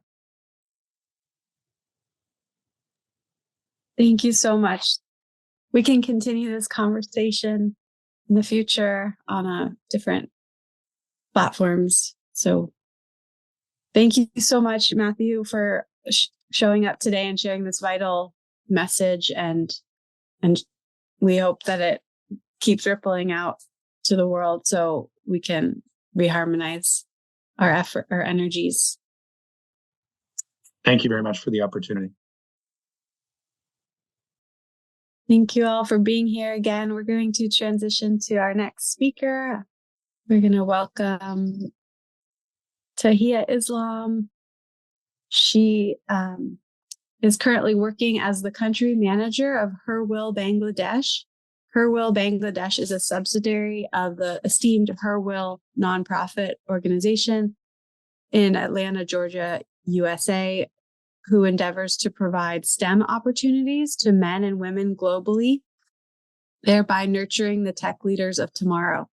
Tahiya's leadership at HerWILL Bangladesh aligns with her commitment to achieving the UN Sustainable Development Goal 5 of gender equality by 2030, as she works to break gender biases and barriers and ensure inclusive space for everyone. She is a certified advocate under the Global Schools Program of the United Nations Sustainable Development Solutions Network and is undergoing a climate change fellowship with Teach for All. She is working on developing a climate education and leadership curriculum in Southeast Asian countries that highlights pressing climate crises and topics that today's generation needs to be aware of. She has more than 7 years of experience running a nonprofit organization called AIM Initiative Foundation in Bangladesh, and she has completed a teaching fellowship program with Teach for Bangladesh, where she has worked with underprivileged children and provided them with quality academic education, healthcare awareness, and 21st century leadership skills. Tahiya will address any questions that come through after her presentation on climate education and leadership. So with that,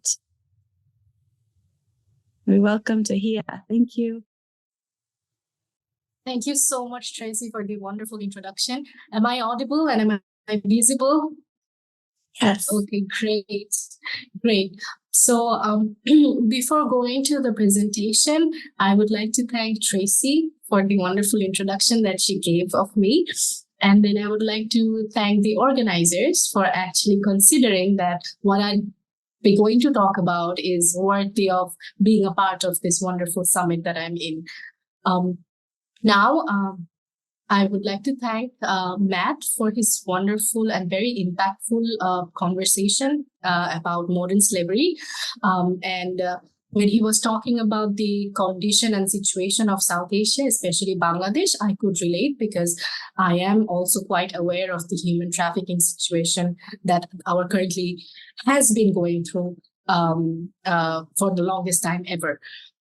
So thank you so much for the wonderful conversation that you had, Matt. Now I would like to share my screen. I will be talking about a curriculum that I have been working on, climate education and leadership.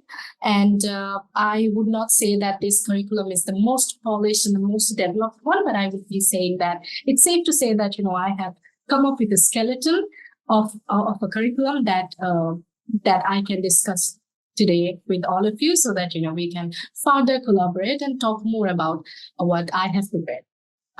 Before getting into the main conversation, because I was a teacher for the last 2 years, so I have this, setting up norms and all of these practices that I have. So I'm just going to set up some small norms for all of us in the audience to follow during my time.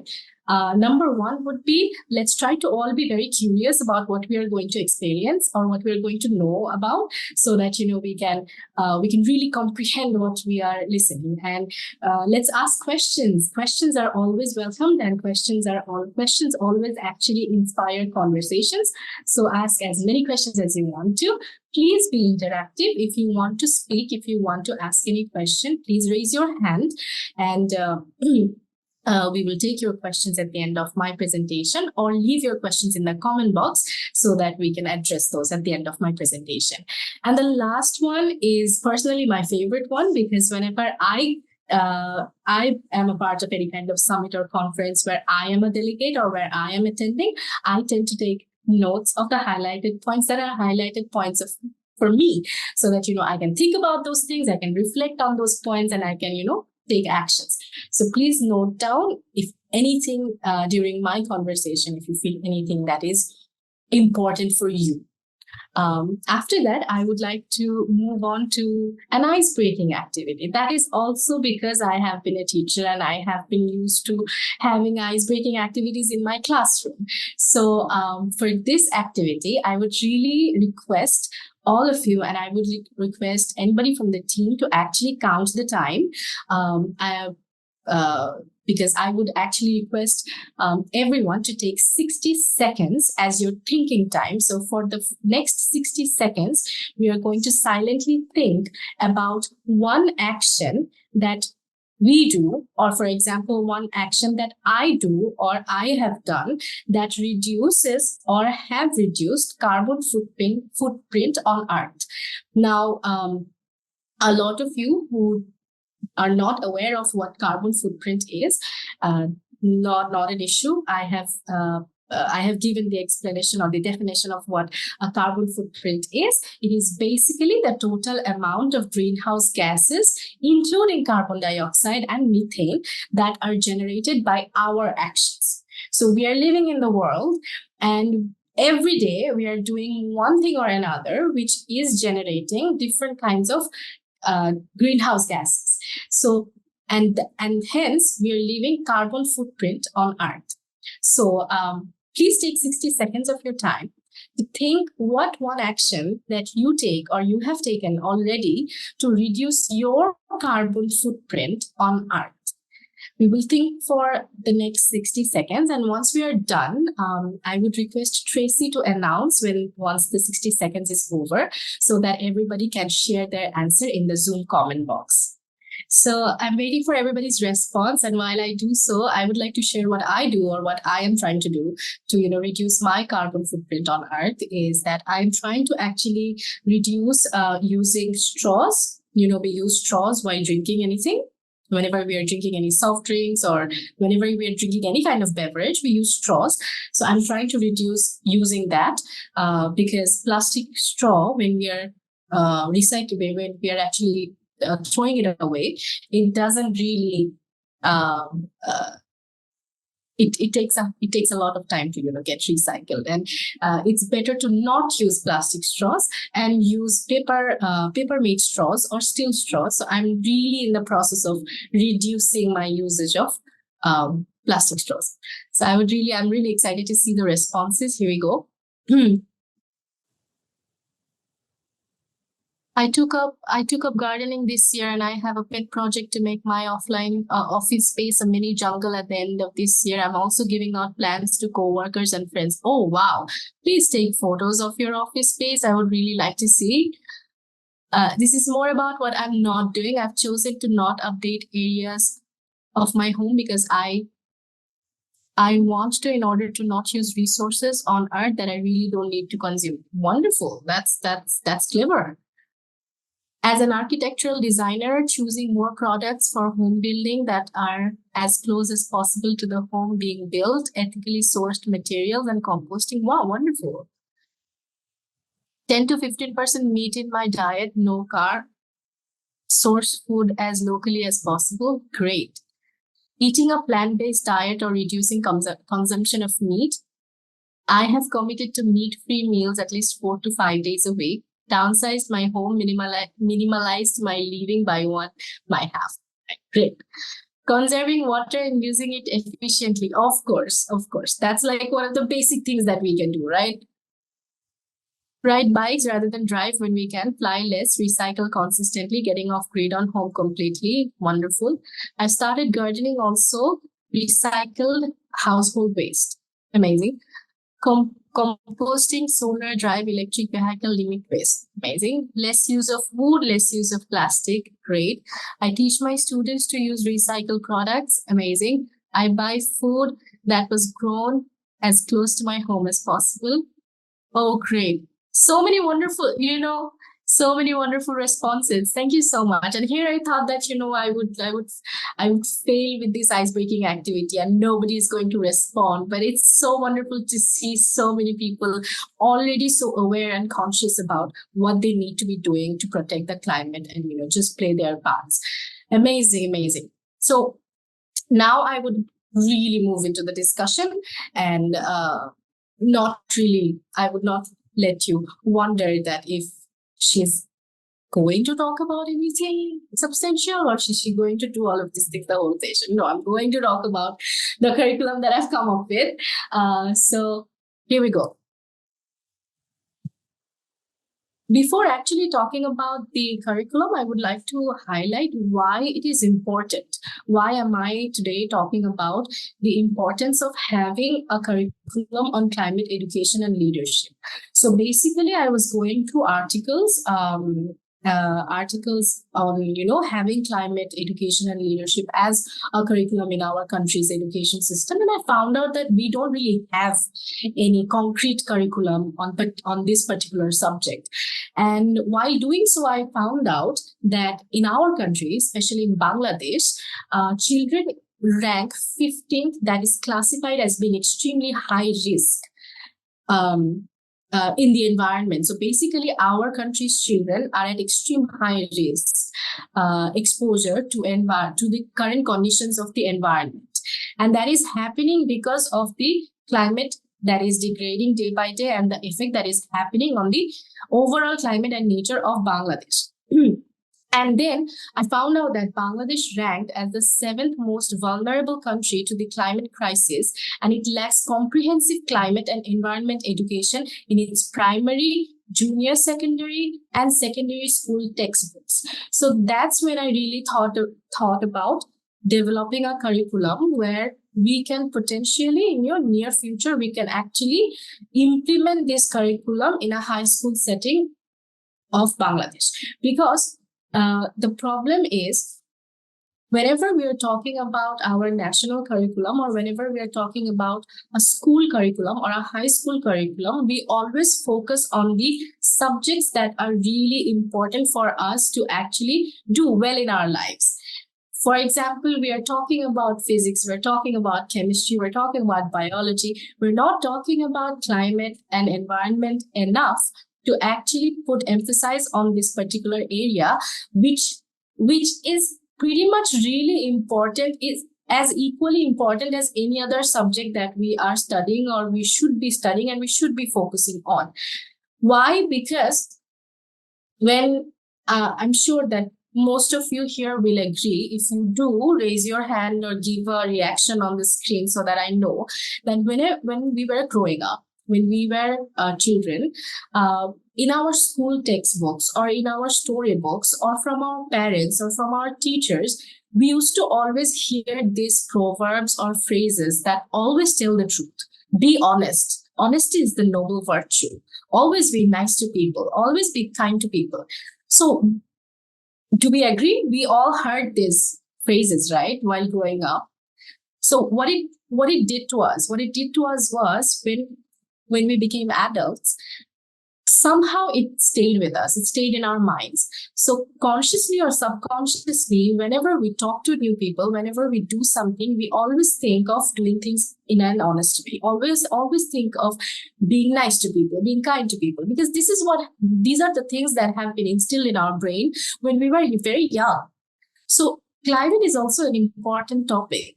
Protecting your climate, protecting your earth, and protecting the place that you live in is something that needs to be instilled in your brain from a very young age.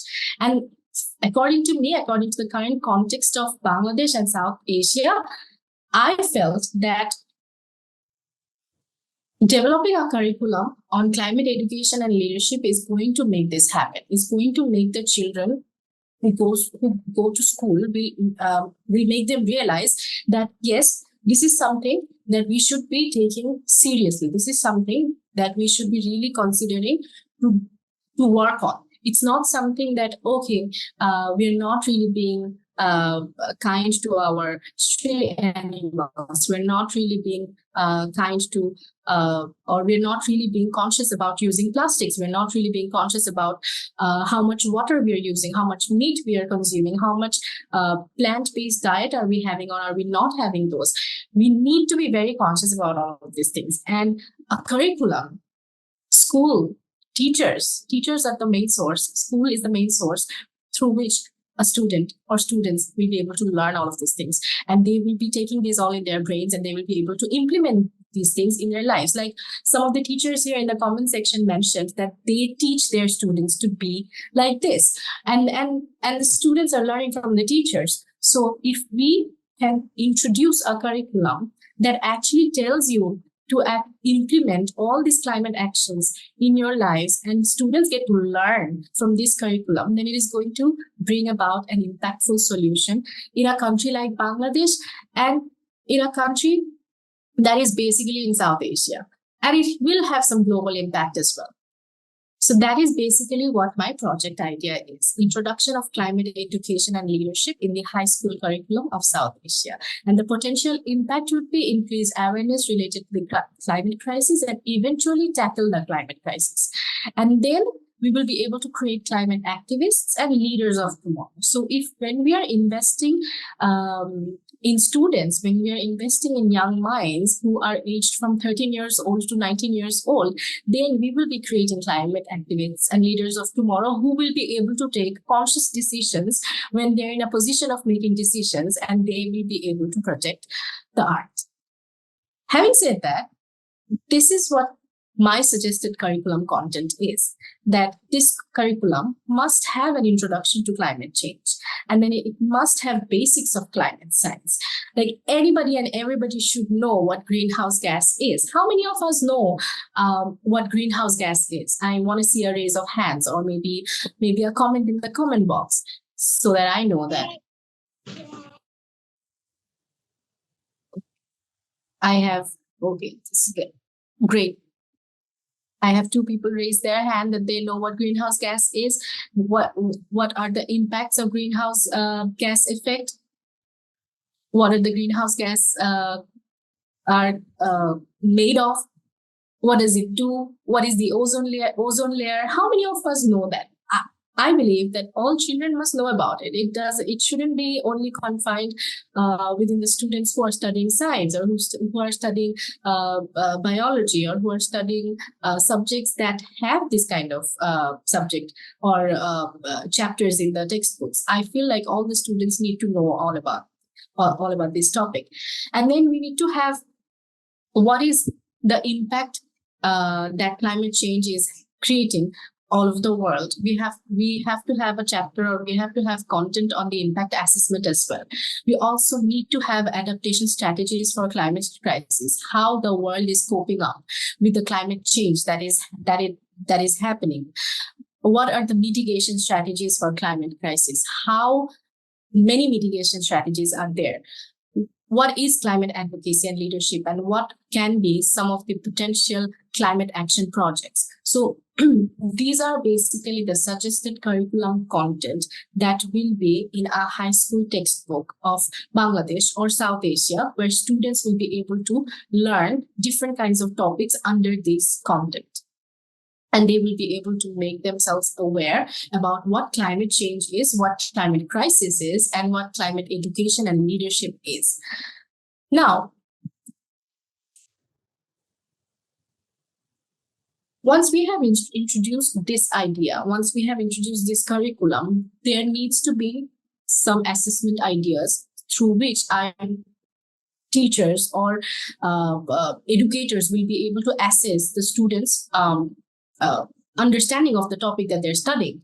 So instead of having the boring same old tests and exams and quizzes, we can have debates, we can have panel discussions, we can have group discussions on different issues on environment, climate, renewable energy, waste management, recycled products, etc., carbon footprint. And students can have debates, they can have discussions, they can have different field activities where they go on different areas of their community and they clean or they have awareness campaigns there. They can conduct research projects, and then they can do oral presentations or poster presentations, and they can present their learning, and that way they can learn what they can actually learn what they can actually adopt and implement what they're learning. We can also show them different kinds of cinemas related to environment and climate. We can show them documentaries. I know documentaries get really boring.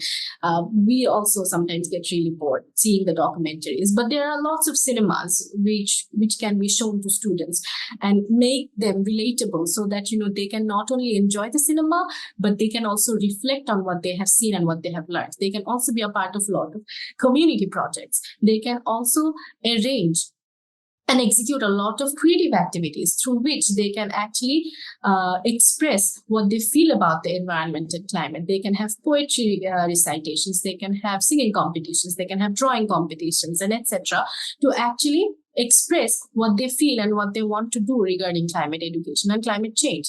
And they can organize and they can be parts of different campaigns on climate action as well. Now, let's say we have introduced this curriculum, we have done the assessment as well. Then what will be the impact of this adjusted curriculum? It will increase awareness among students about climate crisis and climate change. It will empower the youth of the country. It will increase community engagement. It will have a massive behavioral change among students. It will enhance the critical thinking skills of students. It will enhance the leadership development of students, and it will create networking and collaboration opportunities. For example, the fact that I am doing a presentation today in a wonderful EmpowerED Summit, I will be collaborating, I will be networking with a lot of like-minded individuals and organizations, and I will be taking this project idea, this project further. That way, the students will also be able to avail these kind of opportunities like I am availing this kind of opportunities. Now, all of these are theories that, okay, if I introduce this curriculum, this will happen, that will happen, the students will be benefited, the students will learn. We are investing on tomorrow's generation so that they can be more aware and they can build leadership skills and they can take charge of their own responsibilities and they can become climate activists and they can actually do tangible things and sustainable things to protect the world. These are all theoretical things that I have just talked about. But if I can draw an example from my life as a teacher, I would say that I've run a pilot project on climate education and leadership where I have provided learning sessions to my students. 60 of my students have been provided with learning sessions on plastic recycle, how to recycle plastic waste, how to make new products from plastic recycle, how to plant trees, how to take care of a plant, and how to take care of a plant in such a way so that it grows naturally and it grows wonderfully, and how to not use products that actually harm the environment and the climate. I have done all of these learning sessions with my students, and they have undertaken a project under this learning. Is they have gotten, you can see in the photos that they have got, all these students have gotten small plants, and they have taken care of these plants for 1 month. And their responsibility was to make these plants grow so that they can make a presentation out of it and they can talk about their experience, that what did they do to take care of the plants? What did they do to actually note down what needs to be done while taking care of a plant, and what one needs to do when they want to plant trees. They did all of this study all by themselves in group works, in individual work, and then they came up with presentations and they presented in front of me. So they not only learned about climate change and climate crisis and environmental issues, they also presented and they also implemented these learnings in their lives. And we also did a cleanup drive where we actually cleaned the whole community area. The school is in Dhaka, so the area surrounding the school, we cleaned that area and we collected all the plastic waste and we gave it to another organization so that they can recycle this plastic and make new products out of it. So these were the activities that were done by students, and they not only did these activities just to get marks in their exams or assessments. They did these activities so that they could learn something and they could implement those learnings and they could carry these learnings in their lives and become climate activists. This pilot project had an immense impact on my students. The awareness increased exponentially. Their critical thinking skills also increased. I have seen amazing behavioral change among my students. I have seen massive leadership development among my students. Their presentation skills, their public speaking skills, their leadership skills, their ability to stand in front of people and taking a stand against any kind of environmental nonsense that's been happening in front of them has been observed by myself after this pilot project. So all I'm trying to say is that whatever I have discussed up until now, all of this can be done, and all of these are going to be extremely beneficial for the students of Bangladesh or of all over the world. But we need collaborative effort. We cannot do it all by ourselves. I cannot do it all by myself. We need educators, policymakers, tech leaders, social activists, and entrepreneurs to actually come under one umbrella and work to develop this curriculum in such a manner so that it reaches a standard where this can be used as an open source, or this can be used as a supplementary document to national curriculums, not only in Bangladesh, but also in other countries of the world. So my call to action to all of you here is that if you want to be a part of the project that I am currently working on, please reach out to me. My email address is given here. My contact information is given here. If you want to WhatsApp me, this is the number. If you want to reach out to me, this is the email address. All I'm looking for is like-minded individuals and organizations who would want to collaborate to make this project idea take this idea into an execution level so that we can make it a resource for educators and anybody who wants to actually use it as a curriculum in their country, in their education system. Thank you so much. I'm handing the floor over to Tracy. If anybody has any questions, I'm okay to answer. Thank you. That was wonderful. It's so great to see how we can really bring this into schools, and amazing that, just imagining that every child can have the opportunity to learn in this way. There was a question in the chat said, issue of climate change and activism can only be well met when we take the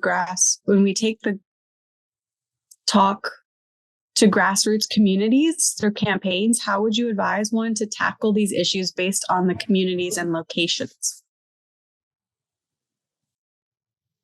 I think one suggestion that I can give in this case is that whenever it's a community-based issue, I think every community or every area has a union officer or local authority. So I think having a strong proposal to the authority can work, or having external support, external organizations to collaborate with you in your community's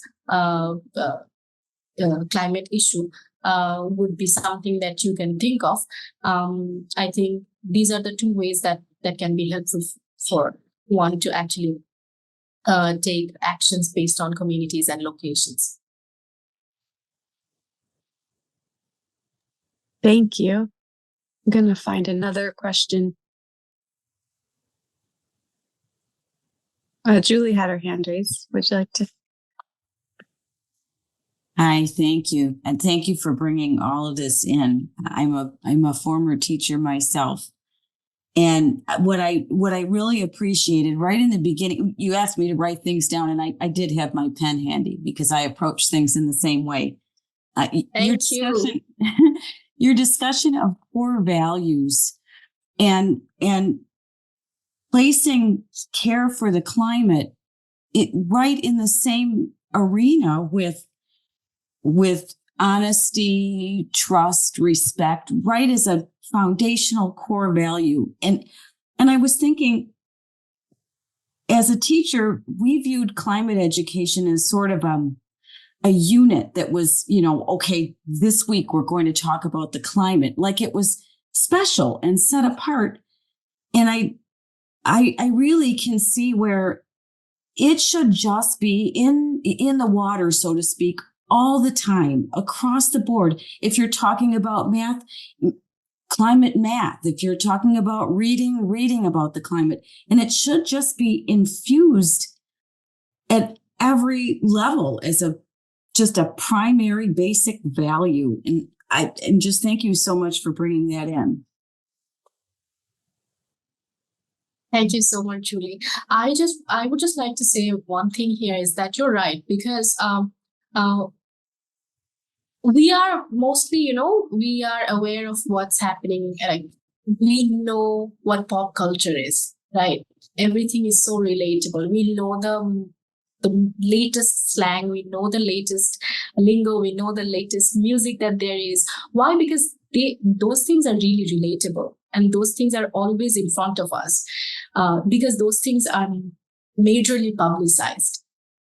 What happens to issues like climate change and climate crisis is that we keep these things aside, like you mentioned. So my whole point is that whenever you're telling a student a story, make it related to climate. Whenever you're teaching maths, make it related to climate. Whenever you are building moral compass, moral values, connect climate with it. For example, in our country, that's very unfortunate for me to say that anybody can, puke on the road and throw up on the road, and it's just a very normal thing to do. Like, I know in emergency situations you don't have a choice, but when it's not an emergency situation, you do have a choice, you do have a responsibility. But in our country, most people do not really think about that. So why do we not think about it? Because we have never been really taught that, you cannot do this on the road. You cannot make your area unclean. You have to keep your area clean. You have to be mindful that this road is not only for your use. Other people are walking on this road. You have to be really mindful about what you are doing, how you're walking. Are you making this area dirty? Are you keeping this area clean? So we don't really instill all these values in our students' brains, and I think that we should be really doing that.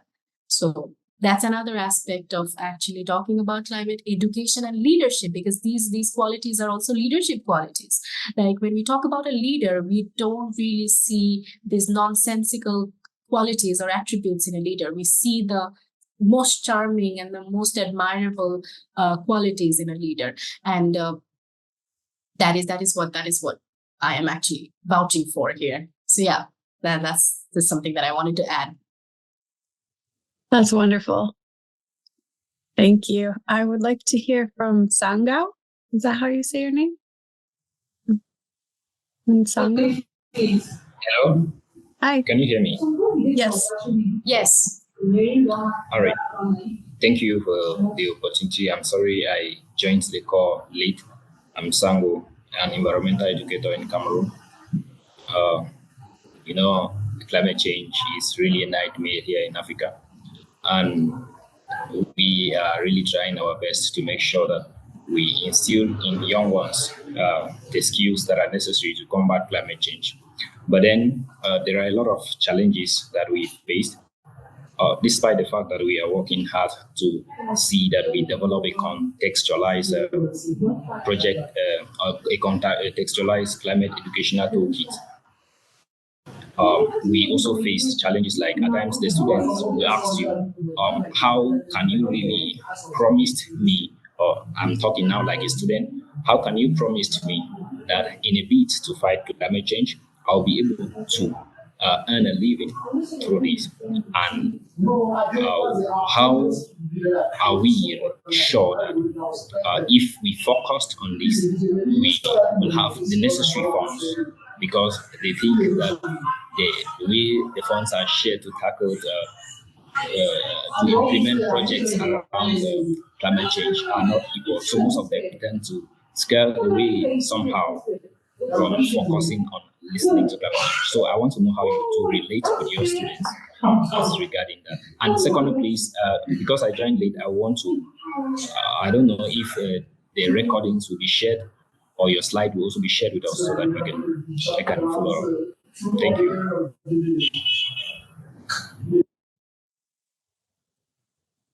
You're welcome. As far as I know that the recording will be shared, and yes, my slides are already shared with the team, so you will get a hold of it. But I'm really sorry, Daniel, I didn't really get your question. If any of the team members did get the question, please help me out. Otherwise, I would suggest you to put the question in the comment box so that we can read that out, and I can give you a really, like, I think, helpful answer. Okay, I will do that. I will include it in the chat. Sorry, that was Sangao, not Daniel. I'm so sorry. That was Sangao. Sorry. Thank you. Yeah. I think it would be great if you wrote it in the chat. Thank you. And Daniel, would you like to share in the meantime? Hi, yeah, thanks everyone. And thank you, Tahiya, really informative. Thanks for everyone's questions and points here. It's really, really interesting and inspiring. I appreciate it. Yeah, I just want to build a little bit on my video on also. I just want to build a little bit on what Julie mentioned. And also I think Rebecca mentioned something in the chat, really about it being, this sort of climate education being embedded in curriculums, global curriculums around the world in various different forms and ways. However, the problem that we have is that current systems of education, current systems of curriculum are, still pretty traditional. And in order for young people to be educated in this way, in a climate way or an environmental way, it may take something like retraining of teachers in order so they can kind of deliver the curriculum, right? So how do we go about making that shift to more climate focused understanding, and particularly, I guess, in the global north, because people are, a little bit probably less aware of the issues within the global north because it's not hitting us in the face as much as it does certainly in other regions of the world. So how do we go around kind of educating the teachers so that they can educate? That makes sense. Yes, that makes complete sense. So I have all kinds of answers to this question. I don't know if those will be helpful for you or not. So as a teacher, I'm going to first say that we have to keep on trying, because as teachers, so that's my first answer. The second would be that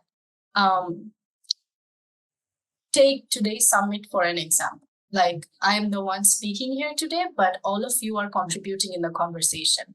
And we are not making a noise. We are making a statement. And the more this statement will get louder, the more it will reach the people that it needs to reach, right?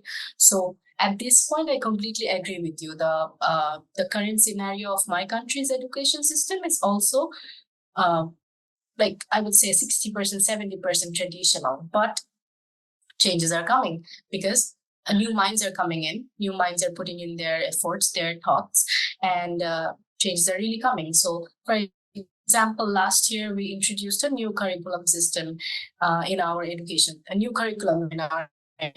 system, and we kind of really discarded the traditional way of taking exams of students in junior high and high schools. And we have started incorporating different kinds of assessments instead of taking exams. So yes, some have been happy with it, some have not been happy with it, but I think this has been a great step because it is actually helping the students, and it is also actually pushing the teachers to get themselves trained in the process so that they can be fully equipped with the new kind of teaching and new kind of approach that the new curriculum has and new system has.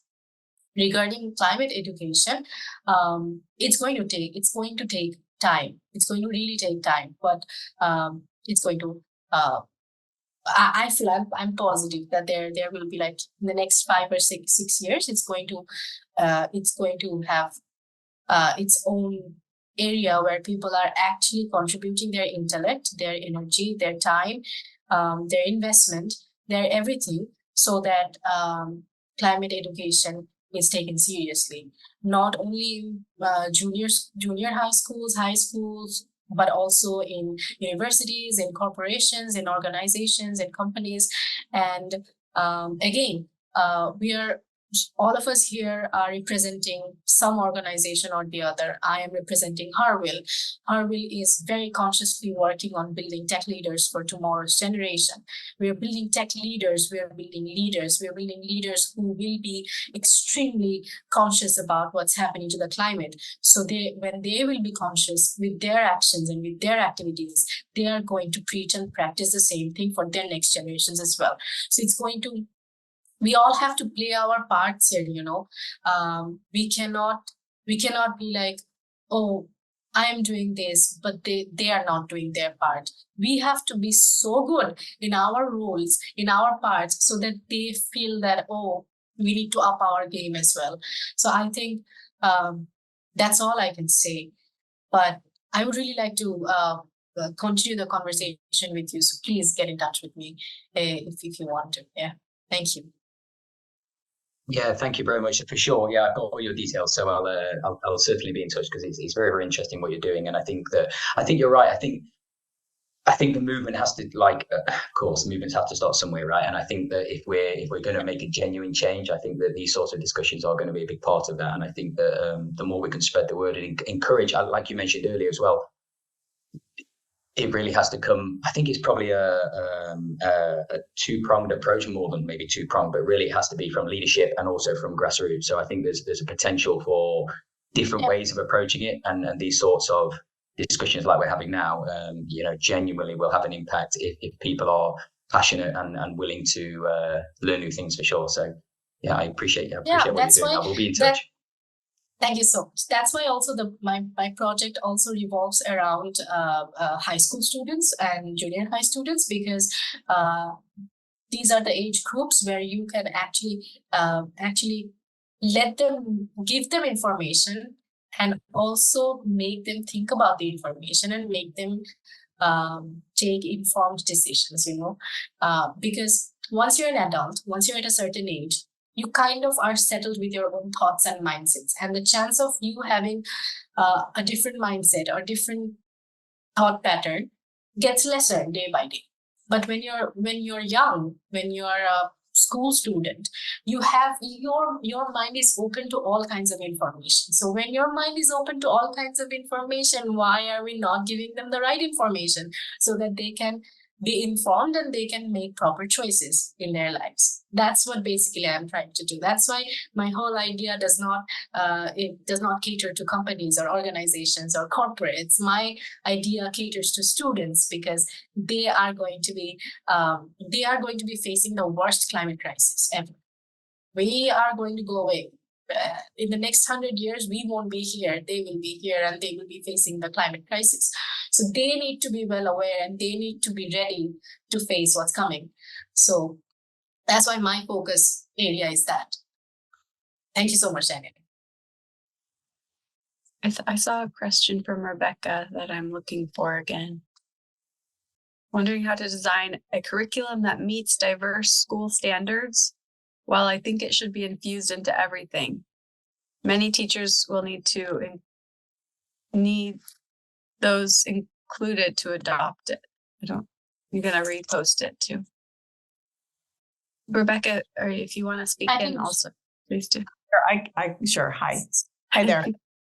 Yeah. So basically what I was saying is, if we really want a curriculum to be widely used by teachers, it needs to address the standards. As much as I think climate change should be embedded in everything that we do. However, a lot of teachers are very hesitant because they don't really sense the urgency that unless they have standards attached to a particular curriculum, they won't feel like they have the freedom to use it. So I'm just saying that whatever we do needs to be aligned, at least for, many teachers that feel like they can't step outside of a really limited box. Yes, you're absolutely right. So when we are developing a curriculum, or when we're introducing a new curriculum, or when we're even planning to do so, we need to keep in mind that we need to be able to train our teachers and make them ready for the new curriculum that we are actually thinking of incorporating or introducing. If we do not do that, then it's not going to be helpful at all, because at the end of the day, the teachers are the ones who will be in the classrooms teaching the students. If they are hesitant with the new curriculum or the curriculum that they are working with, it's going to be a disaster in the classroom. So you're absolutely right. When we are introducing something new like this, training the teachers and making them well equipped with what the impact the curriculum or the new system has, only then we will be able to see progress. And as you mentioned about being hesitant, some teachers being hesitant, I have seen that in my career as well. I think it's more to do with the person's or the human being's mindset rather than his or her capacity as a teacher, because I feel that our minds sometimes actually stop us from doing great things. So working on the mindset, working on building and modifying and updating the mindset and the thought process is something that teachers must work on. So yeah, that's about it. Definitely. Thank you. Sango had a question. How do you integrate interdisciplinary approach into teaching about climate change, and what resources or tools do you use to keep up with the latest climate science? So I have been looking into, I would like you to go into Global Schools program. They have some really cool resources about climate change. Global Schools program. You will find a lot of resources there. And if you just search on the internet, you will get a lot of research articles done. I have looked into the ones that cater to my country's needs. I'm sure that you will find resources that cater to your country's needs. But still, if you want to know more, you can get in touch with me and I'll help you out. Wonderful. Julie? Thanks. I noted one thing you mentioned, working with HerWILL, and that the focus of HerWILL is to bring women into STEM, to bring that piece of education. We see that as a critical part of climate solutions, and I'm wondering how you see that as being a part of the solution. Why is it important to bring women into STEM, and how might that affect the climate mitigation in the future?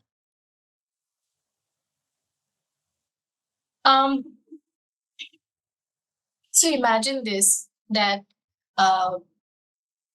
we want a balanced world, right? And that's quite utopian for us. And if we think about it, it's really a utopian thought. But if you really want gender equality to be achieved, women need to be in STEM fields, and women's participation need to be in STEM fields for us to actually achieve the gender gap that we have. Why women in tech and why female tech leaders? Because I'm not really belittling any gender, or I'm really not saying that your women are better and men are not nice. I'm not going into that debate. I'm not saying that even. But when women take leadership positions, they actually manage really well. They actually lead really well. They actually take care of their surroundings. They not only take care of the work that they're doing, they take care of their team, they take care of their surroundings, they take care of everything that is involved in a project. That's a teaching project that the leader is in, be it in a corporate setup leader is in, wherever a female leader is, she makes sure that she's taking care of the full team. She's taking care of everything that is involved in the project. So my personal belief is that when we are talking about achieving gender equality, we really need to have women in different kinds of tech industries and as tech leaders, so that we can actually see them in leadership positions, and we can actually see the change in people's mindsets, in people's actions, in companies' workforce, in companies' decision-making process, in education's policy-making process. And that is only possible when we are taking half of the population's opinion and half of the population's decision into account. If we are not doing that, then it's not possible. Then the whole point of achieving gender equality doesn't make any sense. And I had a number 2 point, but I think I pretty much covered it in number 1, so I'm not going to go into number 2. Did you have any other follow-up question? Thank you. I appreciate how clearly you stated that, and helping people to understand that simple fact that if we're not representing women in government, we're not representing half of the population. And it's important to have a blend. Thank you. I think we have about a little under 5 minutes left. Unfortunately, this is a great conversation, and we would love to talk about it all day. It's so important. So I'm going to look to Isaac's question. In the talk of including women in STEM fields, surveys show that there are many open opportunities for women to take up STEM classes in all U.S. universities. The STEM programs have even lowered requirements for women to join, but the women are not choosing to enter arts instead of STEM. So is the narrative really correct, or should the new narrative be we should find ways of making STEM more attractive to women? So this is a wonderful question. Yeah, this is a wonderful question.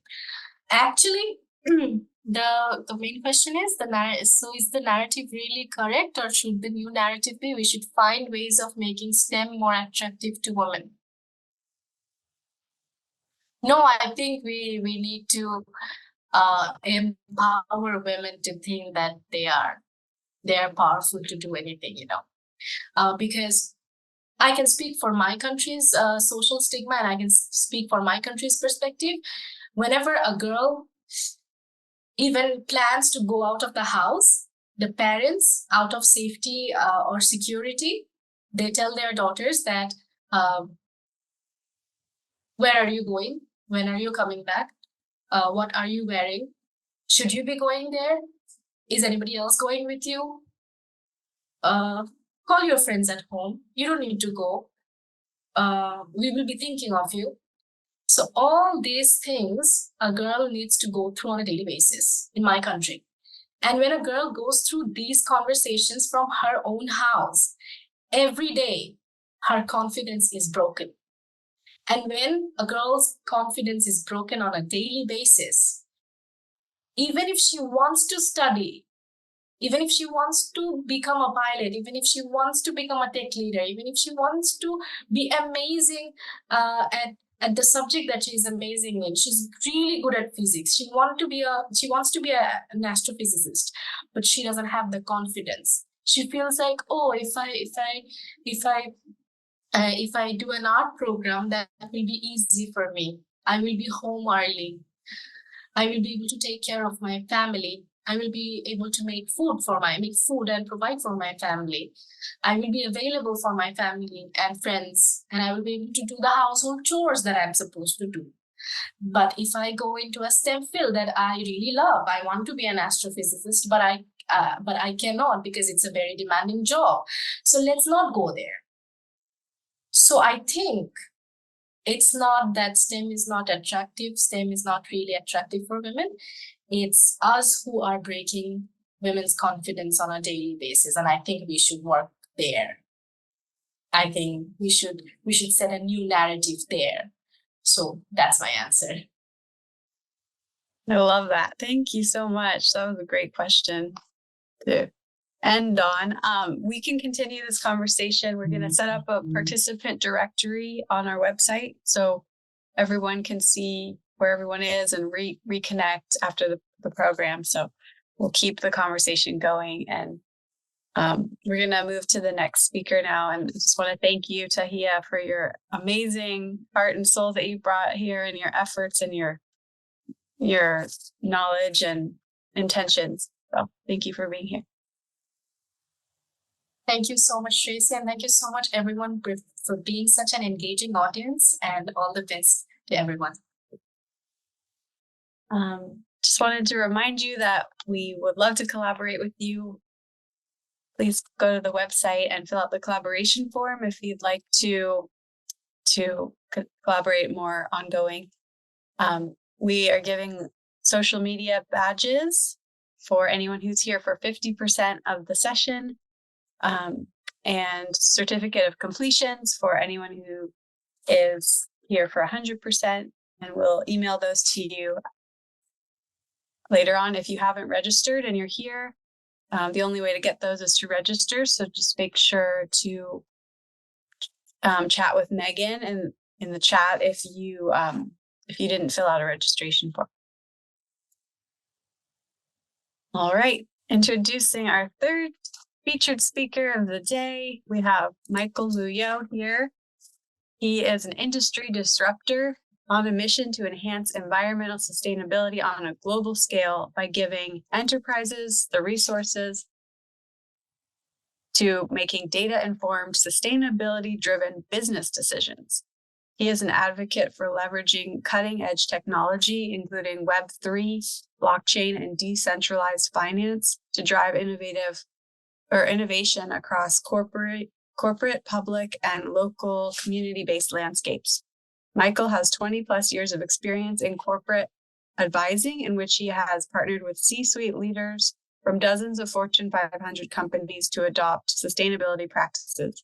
One of his most impactful contributions to corporate sustainability was his development of a financial and sustainability index model, the SUSCO score, which has been used to index 8,000 companies across 52 globally dispersed stock exchanges in 6 continents. Michael has also heavily invested in supporting political candidates with environmental sustainability mandates. In the past, he was a contributor to the 2020 presidential candidate, Andrew Yang, personally designing a climate action plan and strategy for his national platform. Above all, Michael's top priority is, as a person and professional, is positioning others to make wise decisions that support sustainability, responsibility, and improving the world for ourselves today, as well as future generations. I now invite Michael to the stage with his presentation, From Vision to Reality, Next Gen Eco Innovators Actionable Blueprint. Thank you, Michael. It is very lively here. I am in the Greenville downtown area at the STEAM Festival. So we can do a walk around towards the end, but how many people do we have on the line right now? We have 56 in the room, and there hasn't there is Ife wrote, I'm in the field of sustainability, engaging in climate education and engaging youth in actions for climate empowerment. Awesome. Thanks for yeah. So I mean, you heard my introduction, right? All that good stuff. So I got into the field of sustainability about almost 20 years ago, and I came at it from a very strong business sense, from a from a Wall Street perspective. But once I got into it, beyond the financial side, beyond the environmental side, I found there was huge opportunities on the social side. So with that, I really started to work with different organizations to make sure that they understood what sustainability actually meant.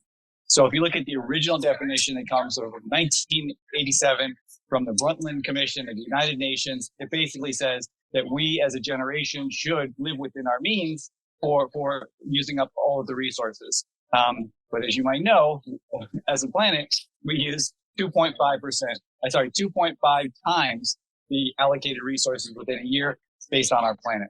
So one way to look at sustainability is do more with less.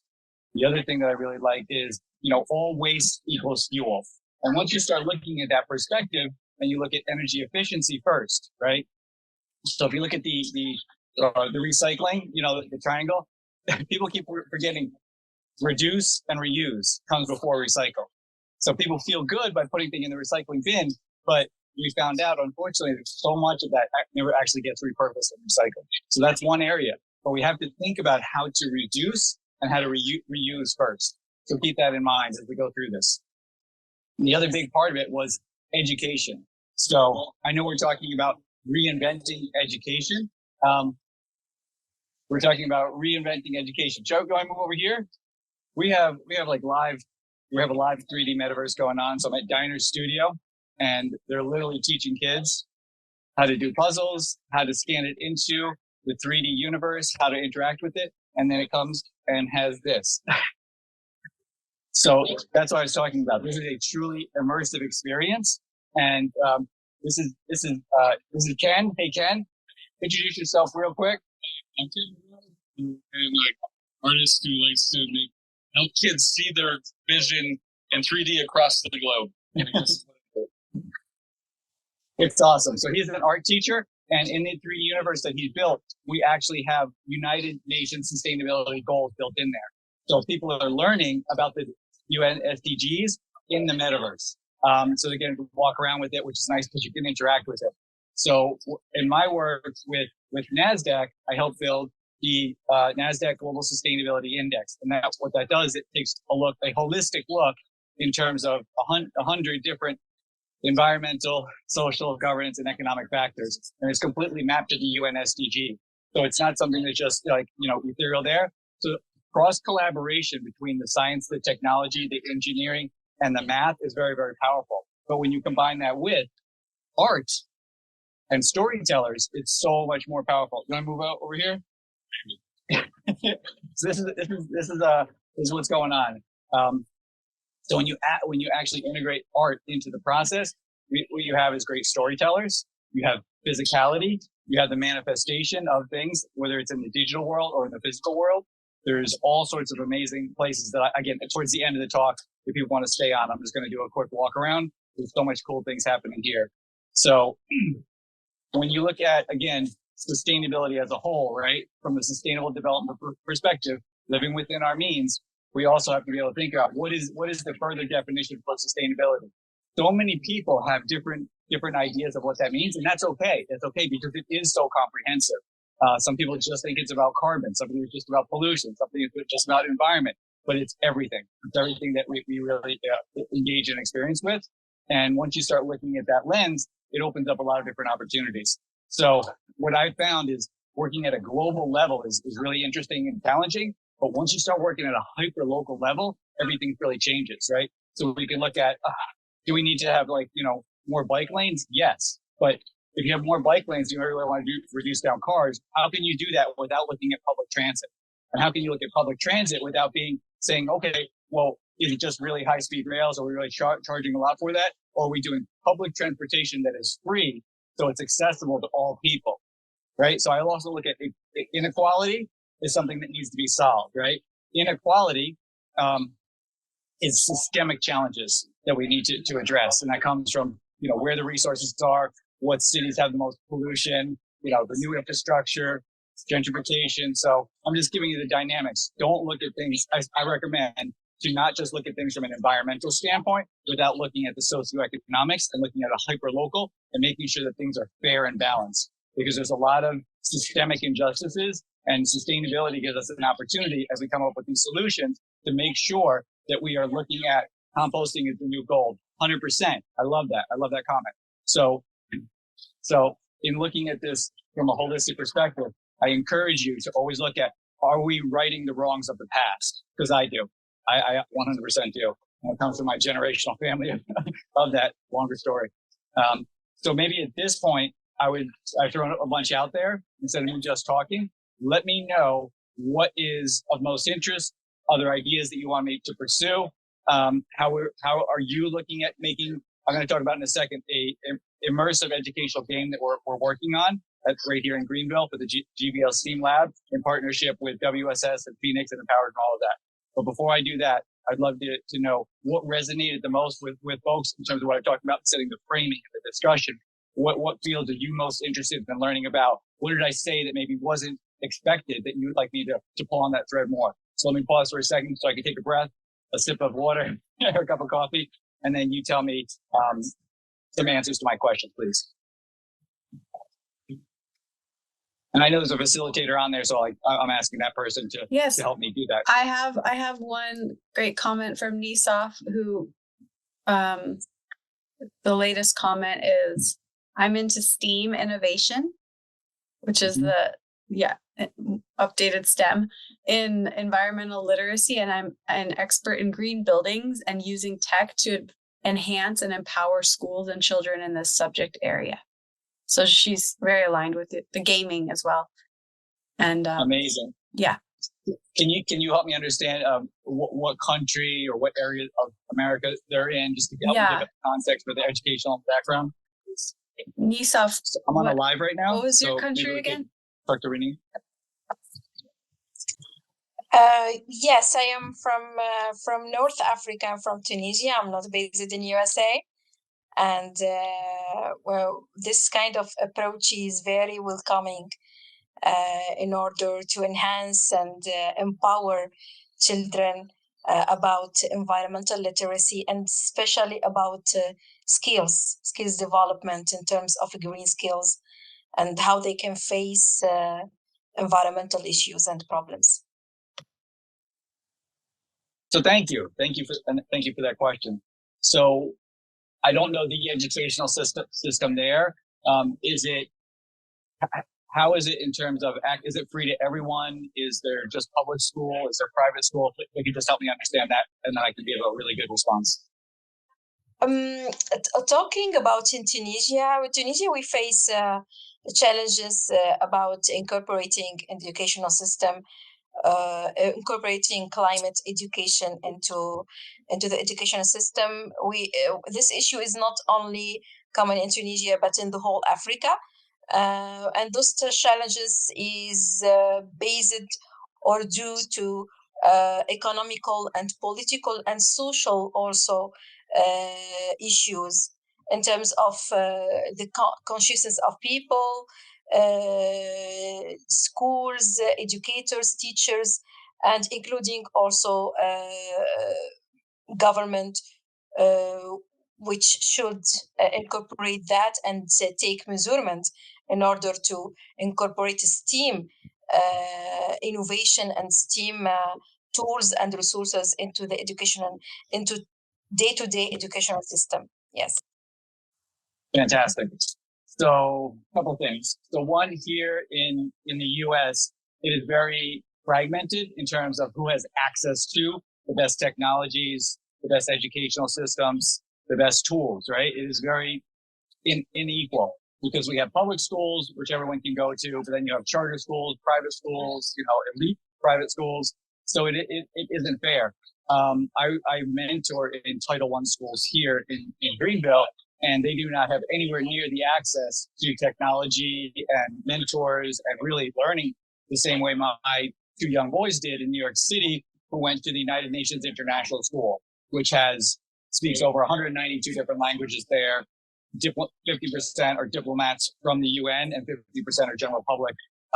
My boy's mom went there, graduated from there from high school. So we were very blessed to be able to get in there as a non-diplomat. But oh my goodness, what they had access to. I mean, they're all speaking 3 different languages. They have the latest in technologies. Everyone got a Chromebook in elementary school. It's just, sorry, not a Chromebook, an Airbook, an Apple Airbook. So it's not fair. The way that I look at things from an educational standpoint is different, right? You can look at it from a workforce development. This way, it cuts through the politics. If you go to a politician, well, of course we want the best workforce development, right? So if these kids are going to graduate from high school, do we want them to not have the same access? No, we want to have the right skills, and STEAM is the future. So we want to be able to train. So we've set up a GVL STEAM lab that will be doing this for free. So, and we have great support from the county, from the local businesses, because that's what we're doing. They've actually asked me to run a conference around advanced manufacturing, cybersecurity, AI, sustainability, robotics, STEAM, because they do believe that only 46% of the students here are going on to college. We need to get them into Greenville Technical School and everything else. So skills development can be looked at differently than getting a 4-year degree. Skill certificates, hands-on applications, as we're seeing here today. Everyone is here from Dodge to GE to BMW to Michelin to the Society of Women Engineers, like over here. Like, this is great, and this is all free and accessible. So they understand they need to invest in the youth of the future right now. So getting them into STEM skills as well as AI in the right way is extremely beneficial. And we, as the community, will benefit from that, right? So if they have higher level of skills, they can be in the workforce as opposed to importing people in from out. That's how also you avoid gentrification, right? So I think that, I would need to know more about in Tunisia. But if you look at it from that perspective, as opposed to asking for permission, you invite them in to be participating in what you're doing. So I take a leadership position in everything that I do, and then I invite others in to join me. But that's who I am. Like, I'm used to being in the front. I'm used to flying the plane in the air while I'm still building it. So it's a different mentality, but I am a true entrepreneur, right? You got to break it fast. So you make all those mistakes till you get there. But I've been doing this for 30 years. But I do invite a different perspective, get people on board from a workforce development. It's a competitive advantage. It's a national security issue. It is a tax-based issue. All of those things are things that they relate to. Even though in my heart, I know that I'm getting these kids, the skills they need to compete in the future. I'm giving them an armor so that they have the confidence of being able to understand STEAM. This is not easy stuff. Right now, what are they doing? They're literally building artwork and putting it into the metaverse, and then they're using the VR goggles and they're interacting with it. That's life-changing, right? That's life-changing. So I was talking to the folks over there at the Society of Women Engineers, and we talked about how important it is for young girls to be able to see themselves in the future. We cannot become what we do not see. And this applies to all people of marginalized or disenfranchised communities. To me, all humans are equal. All humans are humans. People are people. Love is love, right? With that aside, there is systemic disenfranchisement where we want to be able to give folks who normally didn't have that access a little bit of a head start, leg up. And I think STEAM is a great leveling opportunity to give them those future-proof skills. So being able to learn math, absolutely. But it's not just about math. It's about problem solving. It's about being able to come from different directions. I would always challenge my math professors because they would say, oh, do it this way. I'm like, yeah, but I came at it that way. There's no one right way to solve a problem. That's life. That's business. We need to be able to crack codes from all different perspectives. That's why I like doing challenges all the day, doing puzzles. The games that we're building here are immersive. So we're working on this Vanguard program that is truly immersive. Being able to measure, your carbon footprint is amazing.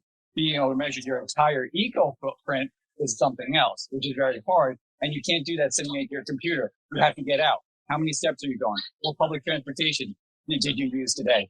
Did you actually recycle all of everything that you bought? If you had to keep everything that you bought and you laid it out on the floor, you'd be surprised of how much stuff is not biodegradable. So you putting it in the garbage or recycling, it doesn't mean anything. It's being able to actually look at your footprint. How much of your food had to travel from 6,000 miles away just by growing but having a front yard garden and growing your own vegetables, game changer.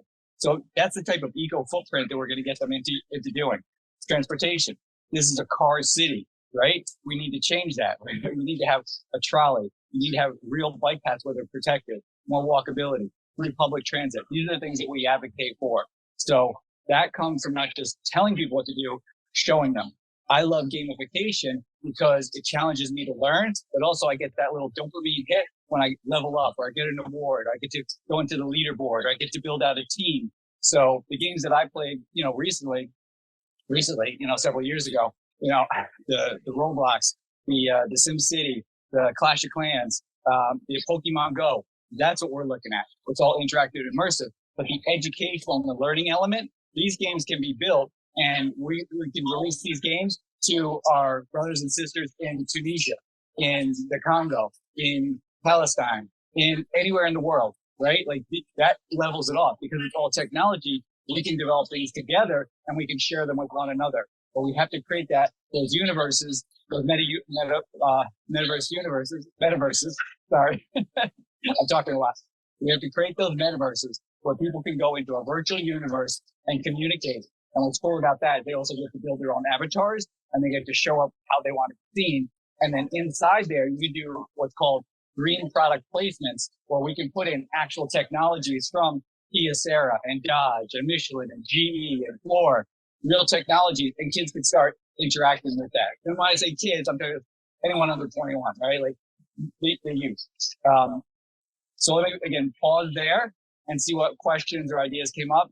And I'll take a sip of my chai latte and we'll continue. I'm having an interesting moment of trying to assimilate Matthew's talk and Michael's talk in my mind with how this is more of a discussion point of how okay, so technology sounds amazing and we can use it. And there's a question about, which you've answered a lot of, and you can go further into, of how can game and 3D vision technology contribute to raising awareness among people about challenging environmental problems? And someone else dittoed that question.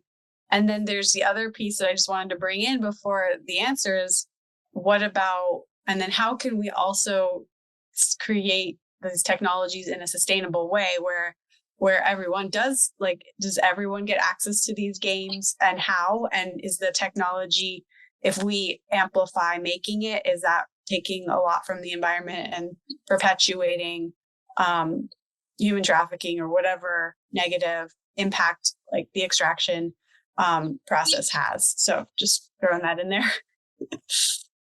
You lost me there. How do we get from technology to human trafficking?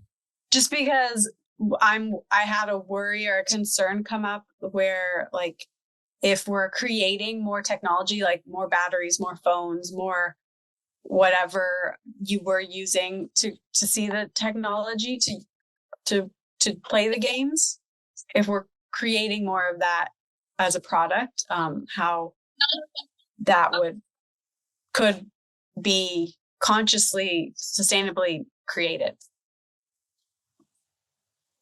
Interesting perspective. So I'd say that the gaming and the technology is not the root cause, right? So imperialist mindsets, colonialism, colonial settlism, military occupation, that's the root cause that I think should be addressed first. So if you look what's going on in the Democratic Republic of Congo, what are they doing? They're going in there and they're basically, they're trying to extract the cobalt, the copper, the coltan, all the minerals and resources. That's the heart of it, right? And so there's a big geopolitical conversation there. I don't know the audience of everyone on here, so I'm not going to get too much into it, but that is the root cause of it. So we have an ethics problem, right? We have a truth problem, like what people say, what people do, and what people believe are three different things, right? So I'm not going to get too political here, but the root problem is not the technology, right? The demand for new technology So do I need a new iPhone every year? No. I have not bought a new iPhone for 3 years because I don't need one, right? This one works just fine. So it's that late stage capitalism that we actually need to address. Technology, energy sources, this is like bigger stuff. But to just say like, oh, we don't want to have more technology, that's not the problem, right? That's at the end of the life cycle. So the first thing you need to do is what's called a full life cycle analysis, which is what you're getting to, right? For every ingredient, every resource, every product that goes into every device, evaluate that. What can we do differently? How can we, again, reduce, reuse, and then recycle? We're not doing really any of that. So I used to look at a full life cycle analysis, and then it's cradle to grave. So at the end, where do these products go to?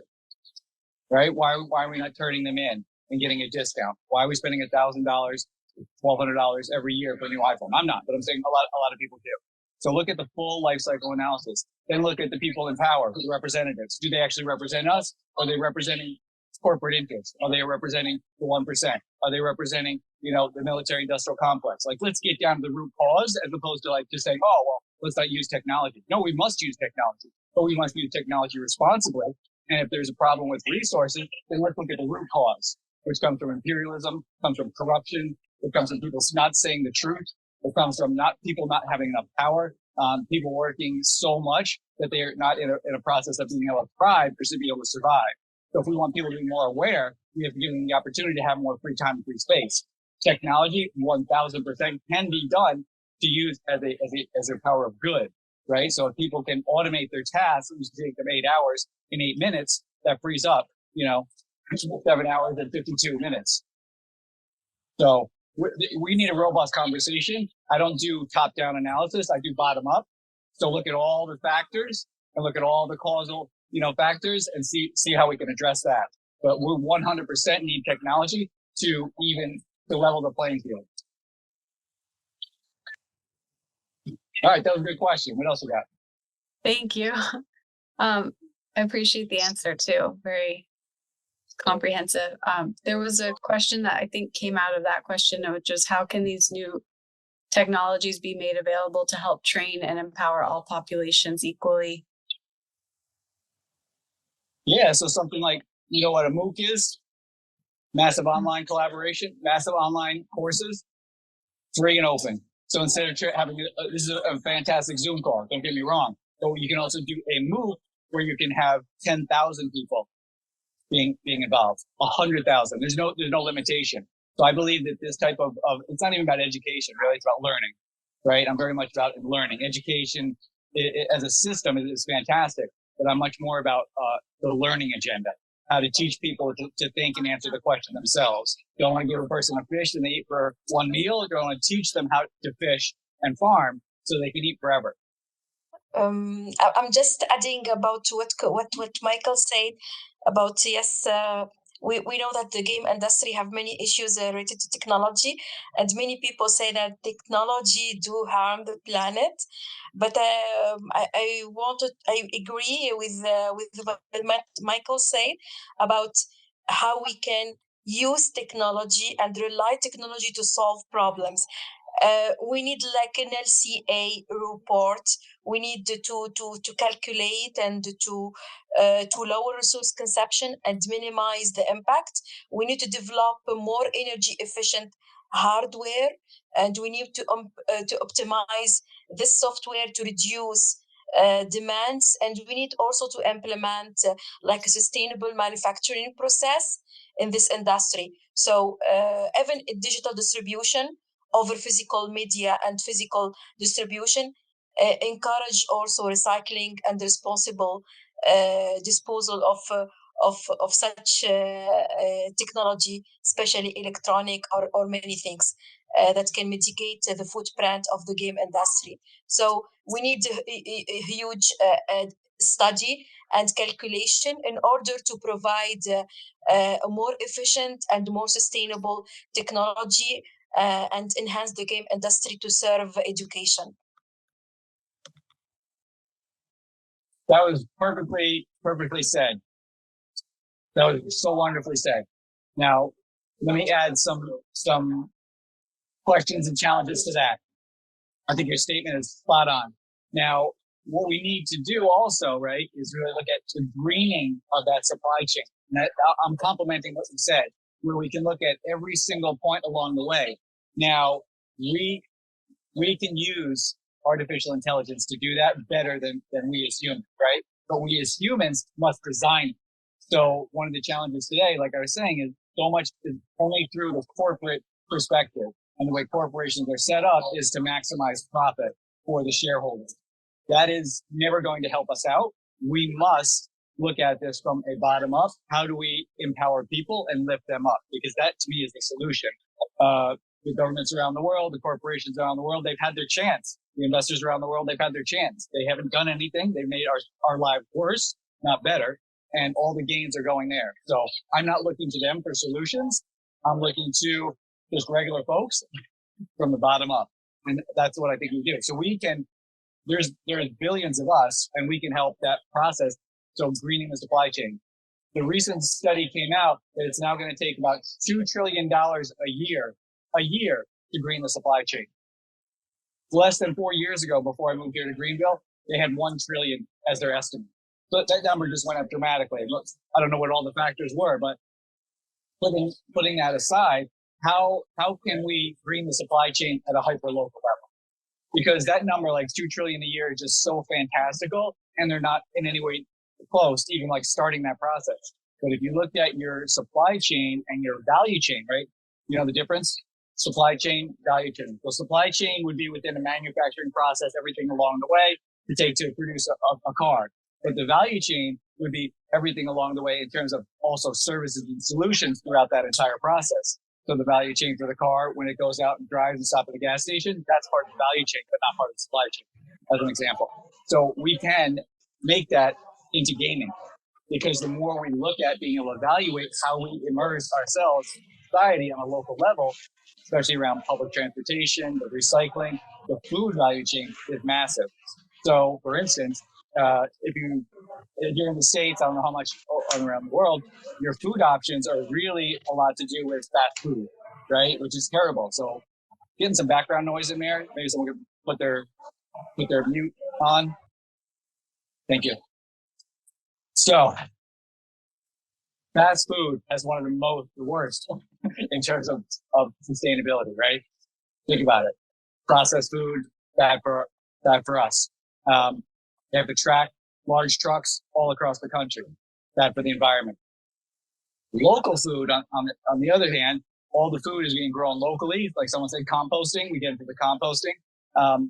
For every dollar spent in the local food supply chain, there is a 3 to 5x multiplier in the community, right? Because local farmers hire local people, and then they transport their local food to local restaurants and local grocery stores. You get the picture, right?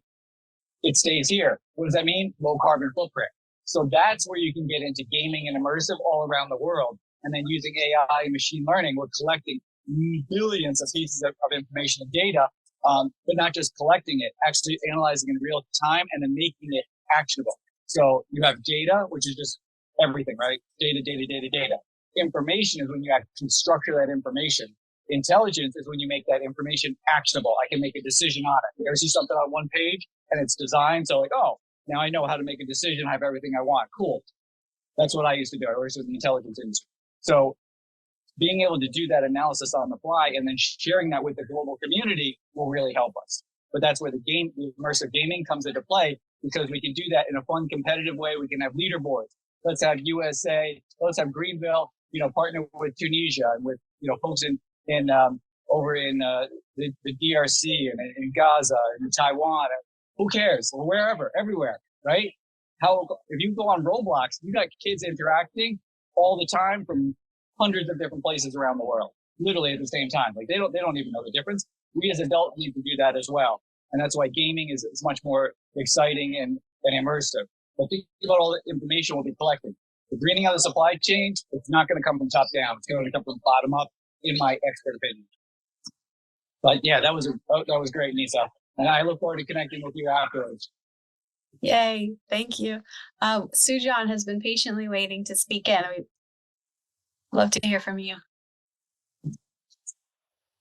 Thank you, Tracy. Actually, Michael, if it is possible, I just want to. I think, and it means. Sorry, I'm just a little bit puzzled. I've been working on this climate and global warming past 2 years. I have studied. I have collected lots of data, and some organizations are working on this issue to solve it. Really, and I really thank. There is two of them I found. One is the Climax, which is in Switzerland, and then second one is the MIT. They are really fighting with the carbon dioxide to reduce it, to catch it from the atmosphere and to purify it, and again they are releasing in the atmosphere purified air as a purified air. I really appreciate. So I want to ask you, Michael, what could be the beginning step we can take, like which I found in my 2 years study. Now we have less trees, and there is a priority based some trees I have analyzed. So well, maybe you will agree with me or not, I don't know, but which I found one. First of all, the first one is oak tree. Second is banyan tree. Then third is teak tree. These three trees should be prioritized, and we should really go on planting them because they supply us oxygen, and they what do you call? They purify the air from the atmosphere.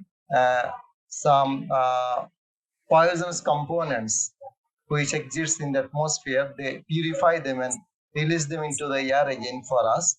So this is what I found. So first of all, we should plant trees on priority basis, and then the carbon dioxide which is killing us, killing our lives, killing our babies. And few days back, last year I found it is 8 million per year, and environmental pollution and climate crisis, 8 million people been killed per year.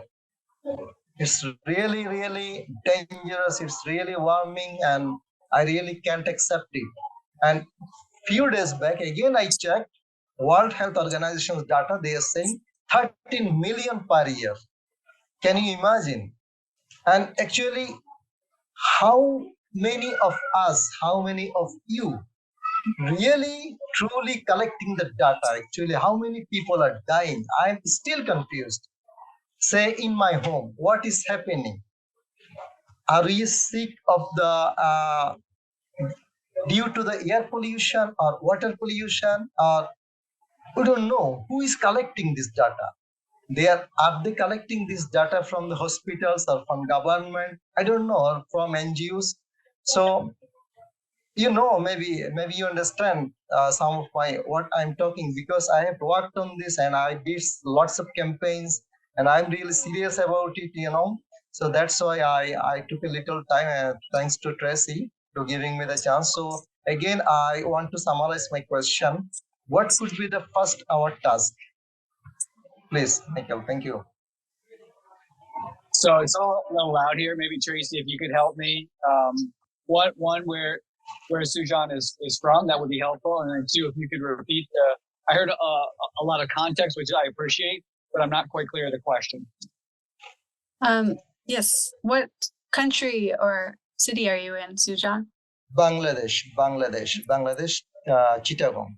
And you were saying, what is the first step to take? Is it for yourself or? Yeah, I'm saying the planting trees is it should be our top priority task, because we have less oxygen, and less oxygen. This is one problem, and second is the oxygen we have is not pure.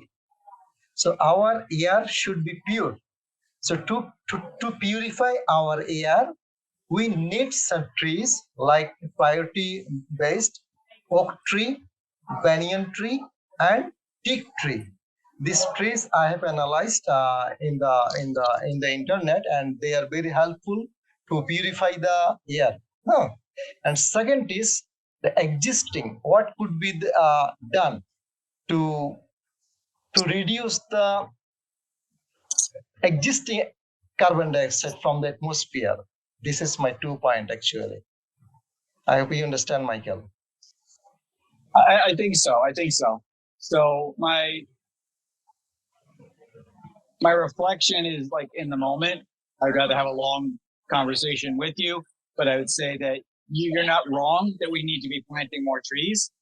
There's a lot of efforts around that.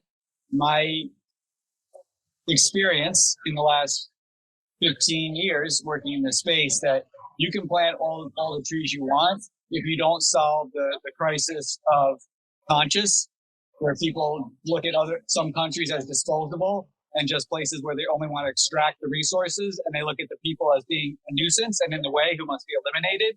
If you don't solve that, planting trees is not going to matter, unfortunately. If you don't really evaluate how we can lower our carbon footprint from, driving less carbon polluting cars, exactly, you can't do anything. If you don't get people like us involved in civics and in representation, then they can just change the rules and the laws. It won't really matter. So I totally agree. We need to plant more trees, but without solving the other systemic issues, it won't have a net positive impact, right? Because you have to look at net positive impact. Yes, you can be planting more trees, but if you're growing more buildings and more cars and more pollution and more late stage capitalism and more iPhones, it won't really matter. Yes, exactly. The damage can be done. So you need to be able to do both. And also it comes from changing behaviors. So changing behavior is something that can be done really important. I hear you talk a lot about AI, right? But I know that AI takes a lot of computing power. So unless the computing power is coming from a clean and renewable energy source, that doesn't matter. So I think about everything holistically, as you can kind of tell, right? So yes, plant more trees, but you need to do everything else in terms of civics, representation, addressing corruption, the military-industrial complex, more public transportation, free public transportation, clean renewable energy sources, really addressing our food supply chain, getting ultra-processed foods out of there. So it's holistic to me. You're not wrong, but unless you address everything else, you have to look at this holistically. You can't. There's no silver bullet. Yeah, I think fossil fuel is our main enemy. Main enemy is our fossil fuel. So we have to end it, and we have to develop the green energy. Okay. Yes. Actually, I made some summary sheet, but I cannot share it. I think we don't have the file sharing options here.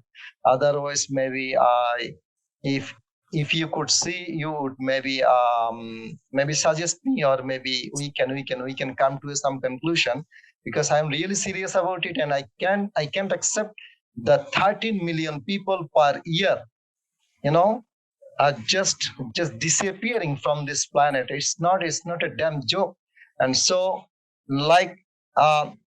especially the political leaders, I don't know what they're thinking, what they're doing, and I see the conference in each year in many countries. So, but I don't see the changes. It's impacting. Like the city I live, the Dhaka or Bangladesh, it's like really polluted. We can breathe, and noise, it's unbelievable. It's over 100 decibels.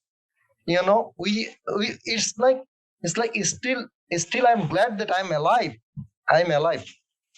But there is no way I can be alive. It's like pollution, hundreds of pollution. There is no way you can go out from home.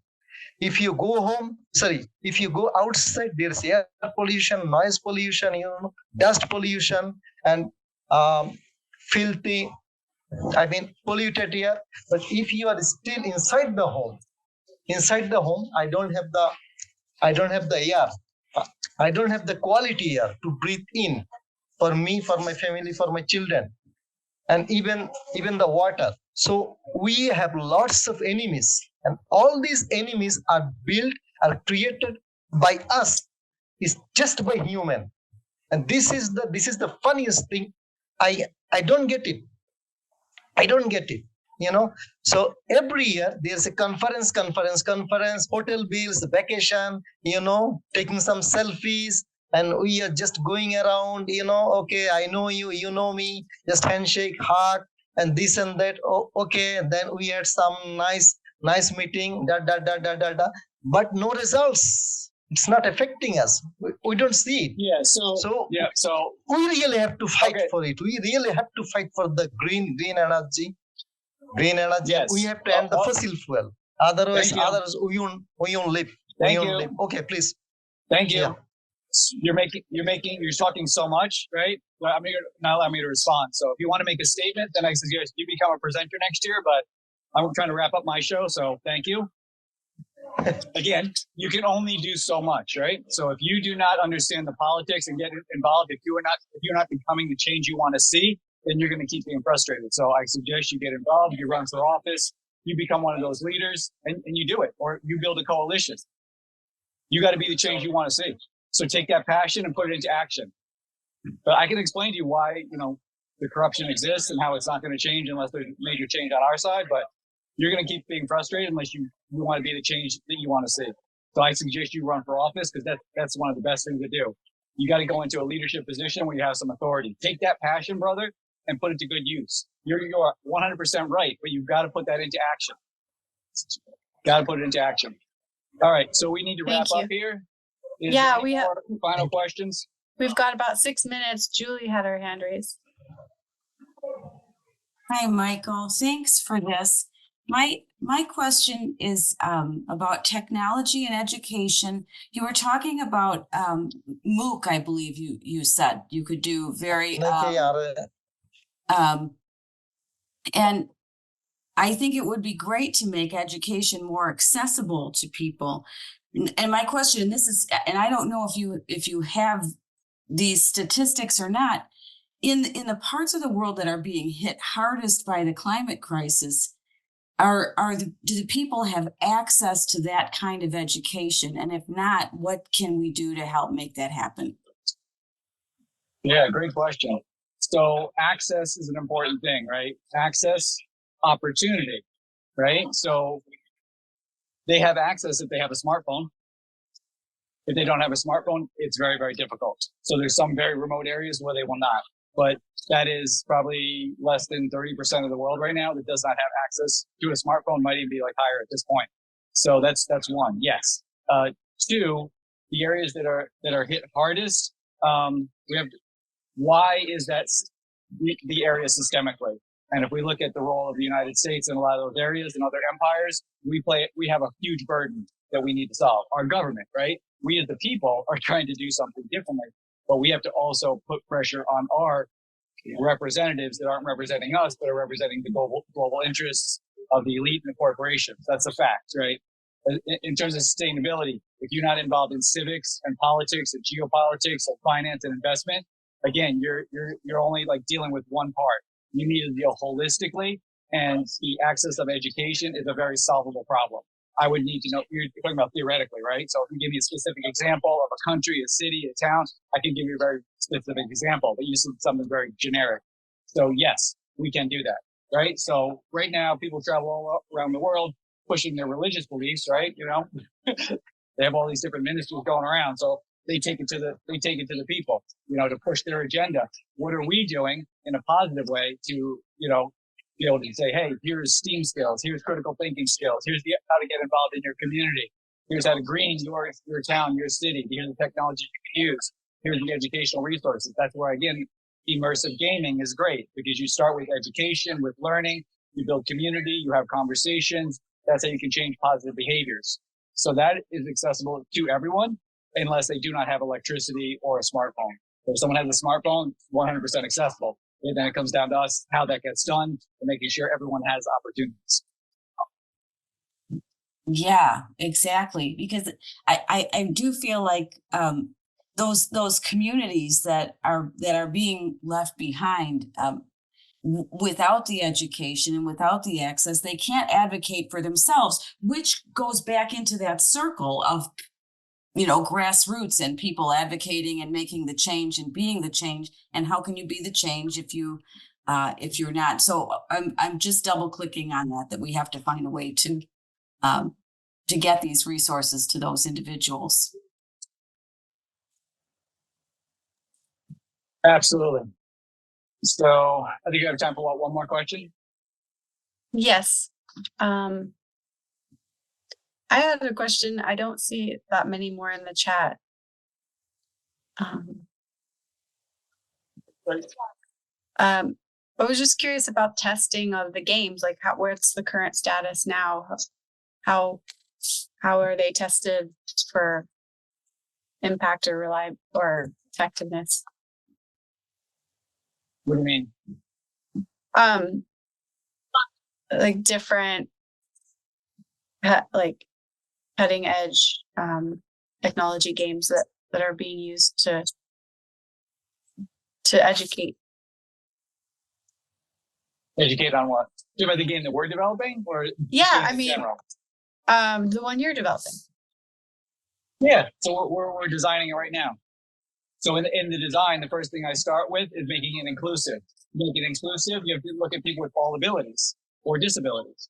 To make it inclusive, you have to look at the different sensory options. Some people are very sensitive to light or the sound or whatever. So we do that from the beginning to create a custom bespoke immersive game.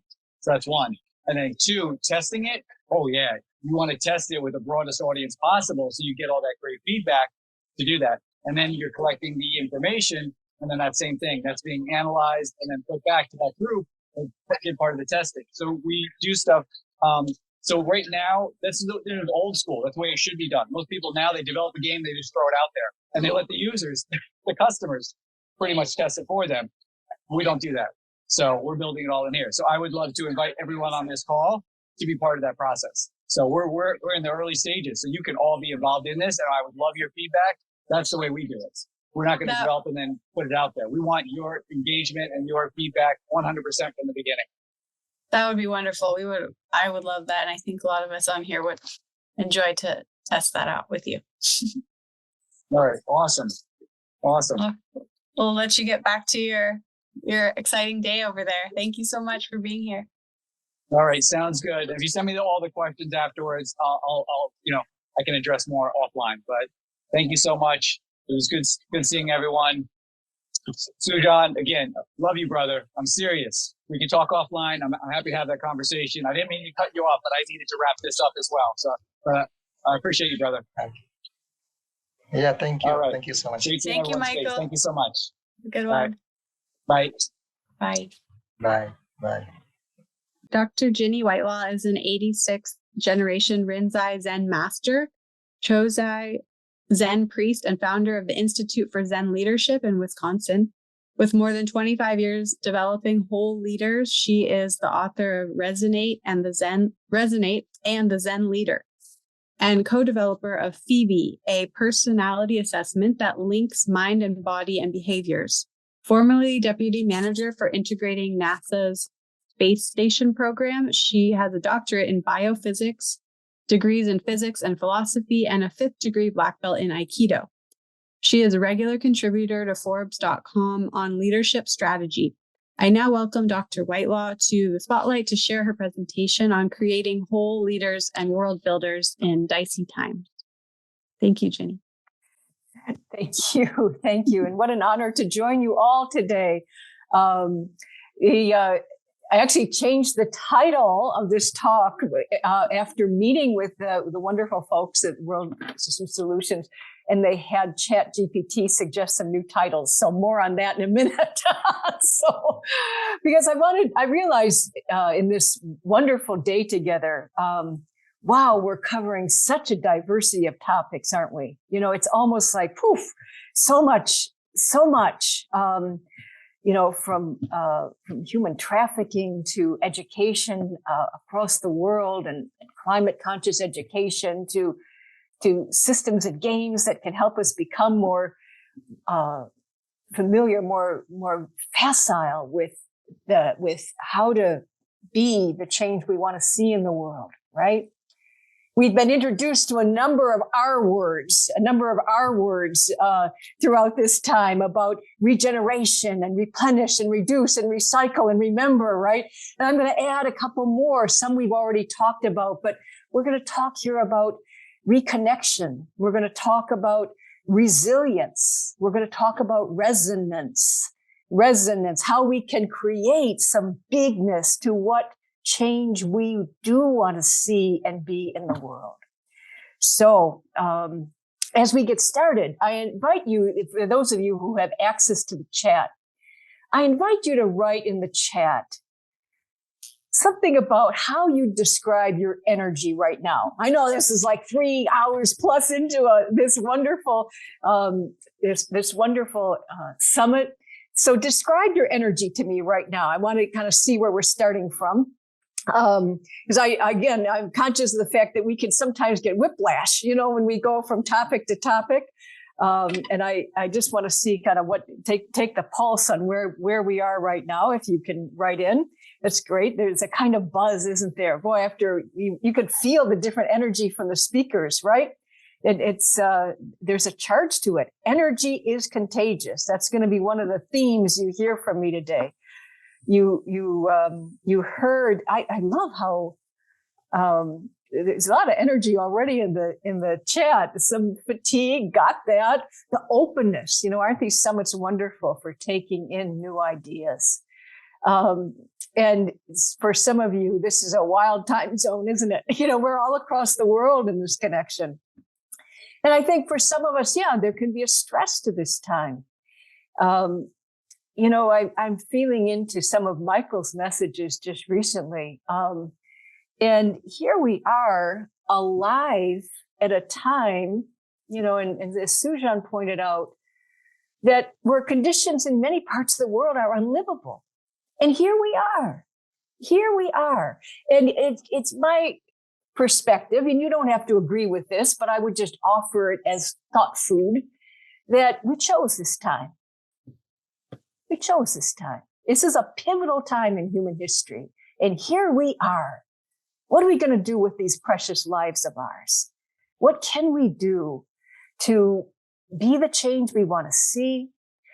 I'd like to offer you as leaders, as teachers, as educators, as parents, as human beings, a fundamental way to explore that question that comes out of my own background in STEM or STEAM, in my own background as a physicist. I think I was fascinated with energy from the start, and it took me in a lot of interesting directions, including into Aikido, the art of harmonizing energy, but also into a deep understanding of resonance. And that's what I would really love to share with you today.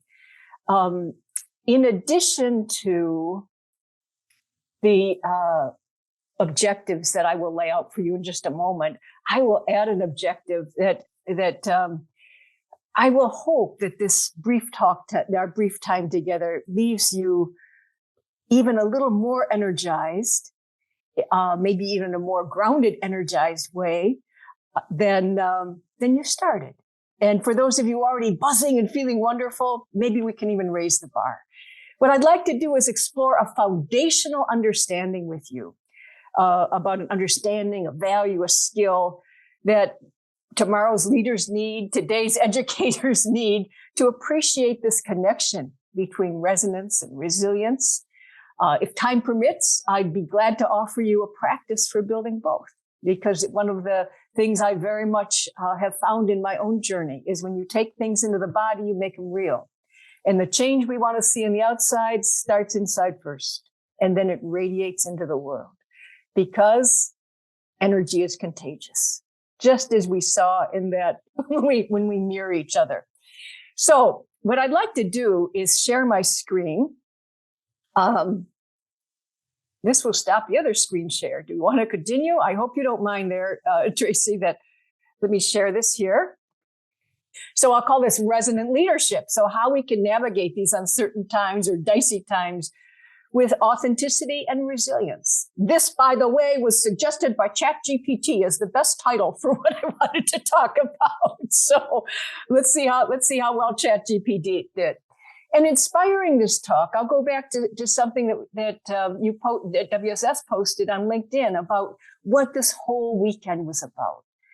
And I just reflecting on a post on LinkedIn, it said, what skills, values, and understandings will tomorrow's leaders need to create a sustainable, equitable world? How can educators help them get there? Yeah, that was kind of setting the frame for precious time here today. And what I would like to offer for you is a very foundational understanding that that change happens through resonance. And that's actually a really good thing to know. And I'll explain why in a minute.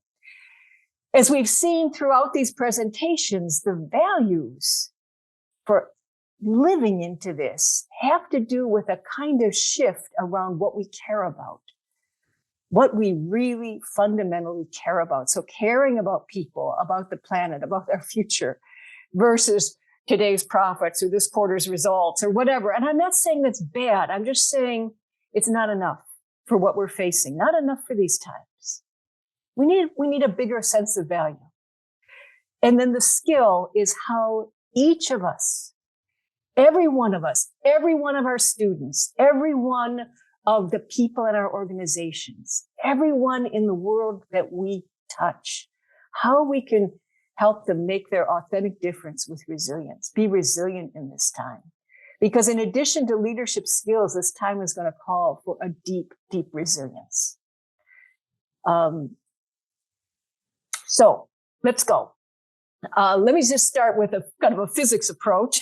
Life is a flow of energy. That's the truth of it. That's the truth of it. What do I mean by energy? I mean, if it's not solid and it's not liquid and it's not gas and we're talking about it, it's a form of energy.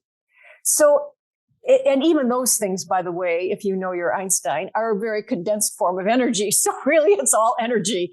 But the kinds of things we're working with, whether it's a process or a learning construct or thought itself, or relationships, the vibe of a feeling, the vibe of even this conference, culture, climate. These are forms of energy. And how we play into and work with this energy is where we ourselves are like antennas for them. What I mean by antennas is we have these senses that take in energy and turn it into, well, you heard Michael talk about it. You know, we have data, we have information, we have decision-making things, you know, that help us make decisions. We have a whole process for taking in energy. And I would even define, or one definition of leadership is you take energy and you turn it into things that matter, things that help people here on earth, right? You might get, what's inspiration, you know? What's vision? These are forms of energy. What's the zeitgeist? You know, the temper of the times. You know, it's an energy. It's an energetic sense. If we can tap into it, conduct it through ourselves, we can turn it into things that help people. How wonderful is that? So to do that is the process of resonance. Resonance is how everything happens. It's how energy changes form. Resonance is to vibrate with something. And it is the principle, the physics principle that underlies how matter is pulled out of energy, but also how energetic forms interact. So it is a universal principle. And you see it all the time in everyday life. Waves come together, they're going to interact. Something's going to happen. This is not a belief system. It is a fact. And what's so incredible about resonance is that it's highly specific. So there's a match that happens for things to vibrate together. So in that little game that we just played, and honestly, I didn't put Tracy up to it, but it was a perfect introduction to this talk because we were intentionally mirroring each other. But in a way, that's how resonance always works. So if you or I were to shout into the strings of this grand piano, the strings that match the vibrations of our voice would start to vibrate because they match. Just like when those waves come together, when they match, they can interact with each other. Or when we have mirror neurons, it's a way our nervous systems match one another, right? So the strings that do not match my voice will just sit there, doing nothing. So we create activity. When I say energy is contagious, I mean we're creating resonance as people match our vibrations. And we vibrate with things we match. We light up. We get excited. We have a whole bunch of energetic or the emotional words to describe what happens to us, but we're loaded with systems that are registering how we take in the environment and how we react to it. And resonance is specific. So when something matches us, we light up. You know, we heard about astrophysicists earlier and girls going into science. But when I was a little girl, I lit up with the idea of being an astronaut. That completely consumed me. They have me writing NASA at the age of 13 on what I had to do to best prepare. This is actually what I asked them. What courses do I have to take in junior high school to best prepare me for my life as an astronaut? Of course, we laugh as educators, right? What a foolish question. But you know, they wrote me back. And it was not a form letter. They actually wrote back a real letter because the first sentence of it said, it doesn't matter what classes you take at junior high school, but by high school, you need to be taking science and math. Isn't that grand? And I tacked that letter to my wall and followed it to a T. I took every science and math class under the sun and went into physics and then biophysics. I wanted to understand energy of the human being. And, you know, I didn't become an astronaut. You saw in my bio, I did work for NASA for a decade and got very close to this, but it turned out that's not my path. It turned out my path is something else. But when things light us up, it does not lead us astray. It still leads us in a direction that is directionally correct, as this did for me. And likewise for you. In leadership, we could even define leadership as expressing what lights us up in service of others. You know, why do you teach what you teach? Because something about that subject lit you up, right? So you wanted to share your passion for it. Why do you lead in what you lead? You can sense in the speakers we've heard today the passion for what they care about. These are topics that lit them up, right? So that's how we're making our difference, that we're in this world together and like little antennas that register or vibrate when something hits us, we are activated by those things. So resonance is the key to all relationships. And it's all relationships because absolutely nothing exists on its own. Nothing. There's not even an energetic form that exists on its own. Everything arises in resonance. So now how does the resonance work? Well, we had an example even in that little game, one another, when we were mirroring one another. But in something like the human nervous system, we're loaded with ways of reflecting one another within ourselves. When we have a really resonant conversation, you know what I'm talking about, those kind of conversations where you're just clicking with someone. If we were to put on EEG caps and measure our brain waves, we'd see they'd come into coherence. Or if we absolutely aren't following each other, we're going this way, we're missing each other, they would not be in coherence. So the processes of, quote, getting on the same wavelength, which we kind of used in colloquial language, is actually what's going on. There is a sense where we're building coherence.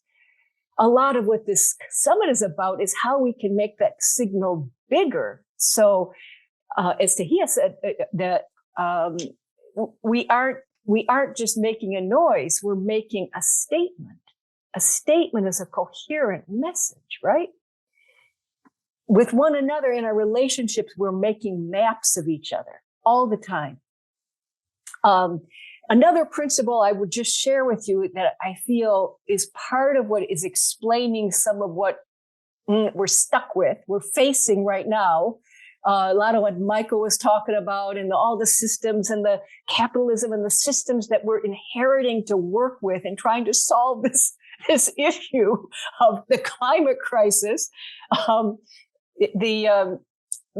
one of the principles is energy creates forms. I mean, you've already seen this. You've all seen water running down a hill. It's going to make a little crevice, right? It's going to make a little crevice. So it's etching form by how that flow runs. And early on, you can kind of see at the bottom of this picture, it has a choice, go this way, that way. That's kind of similar. You know, they're kind of equal. It's going to choose one. And then over time, the form channels the energy.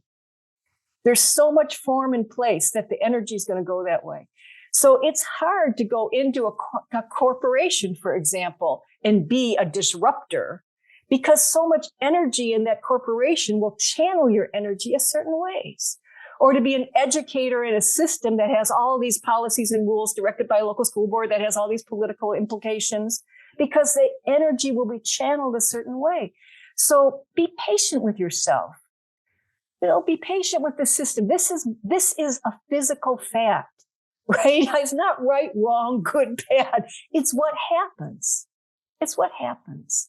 And it happens in us too, because this same process is playing out in our nervous system and in our whole body system, that has energy runs through us from our life experience, from intergenerational trauma, from all these things. It's creating forms. Learning itself is a way in which energy goes through us and creates neural pathways. We learn things. So over time, those forms direct our energy, for better and for worse. Over time, we learn new things, but we also develop habits that may limit what we're able to do.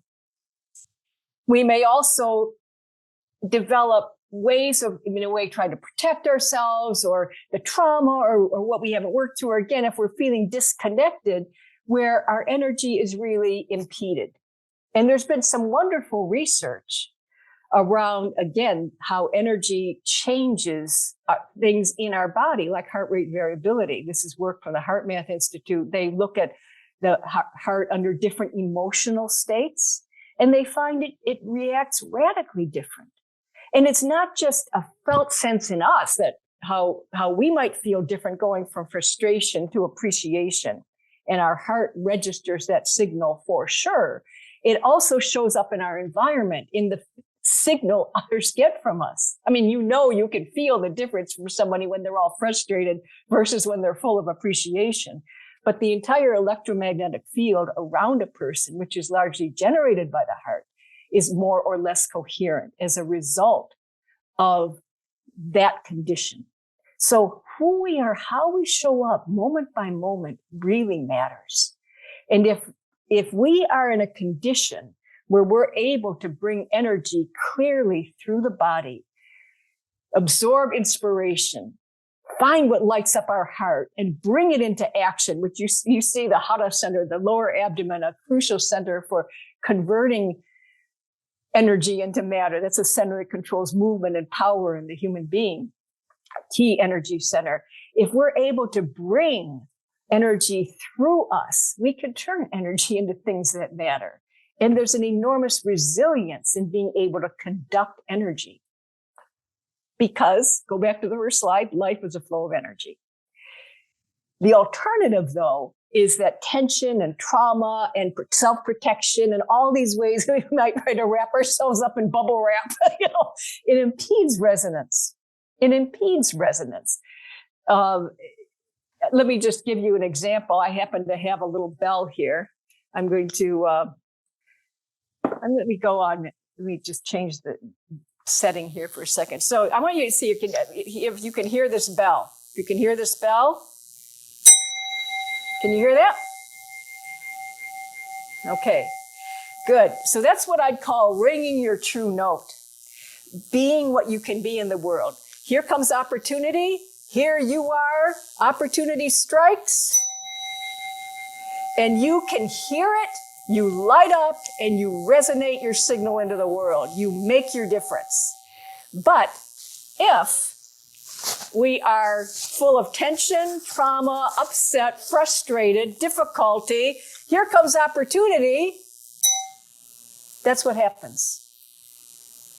Can you hear that? Not very well. It's become less sensitive, so it's not vibrating as much, and it can't radiate as much. So that's where the inner work is needed to have the effect we want to have in the outer world. And that's really where my journey took me, was into that inner work. And I found it by accident. It was, I was interested in energy, so I went into Aikido. And then my Aikido teacher said to me, if you really want to understand Aikido and how to work with energy, you have to start training in meditation. So I started training in Zen. Well, that was, 45 years ago. So what I've learned from that is that through physical practice, we're able to clear the bell. So whatever is yours to do, you'll light up and you'll make your difference. It really is that simple. And it really is that hard, because that inner work is an ongoing process. And you have to find some practice that resonates with you, that you love enough to keep at, that you love enough to keep doing. So for some people, how do you get that tension out of the body? How do you become more connected to what is going on? So that you can respond to it. A lot of times we feel, I want to protect myself because there's a lot of bad stuff out there. Yeah, I understand that. So how can we start to resource ourselves to be able to take it in and ground it? And that's where, again, a practice would come in. Let me ask you, Tracy, do we have time for a 3-minute practice or no? Do we have to go? We do. Yes. Do we? And if you want to change your sound setting back to how it was before, is that better? Be better. Yeah. Okay, good. Of course. Let me just give you an example of a practice, what I mean by practice, because I want you to just take stock of your condition right now, and 2 minutes from now, take stock again and just notice what changed. And if you would write that in the chat for me, I would so appreciate it. So I'm going to just stand up for this for just a moment. You can do this sitting or standing, but I'm going to invite you to we're going to just do a few breaths together. Breath is the crucial ambassador between conscious and unconscious mind. So we're going to use our breath. And I invite you to just stand on the earth or feel your feet on the earth. Soften your knees if you're standing, and feel your big toes on the earth. I'm going to kick off my shoes so I can feel the earth a little bit better. Yeah. And just let a breath come in and connect your feet into the earth, big toes into the earth, and exhale down slowly. Exhale down slowly. Relax your shoulders, making the exhale nice and long, nice and long. Relax, release. Let's try that again. Plug in your toes and just let that breath settle down.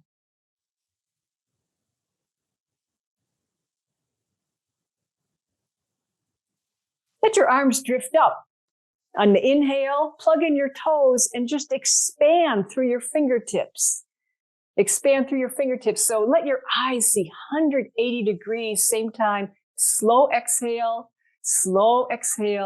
as if everything could drain down through your center, through your big toes, back into the earth. This way you can let go of anything that might get stuck. Let's do the first one more time. Breathing up and down center, just feel straight line, able to go to earth. Doesn't have to get stuck in you. Overhead, plug in your toes, big feeling. 180-degree vision, radiating into the field around you.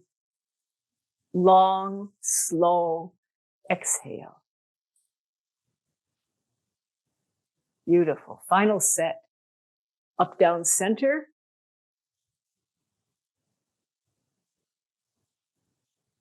Long, slow exhale.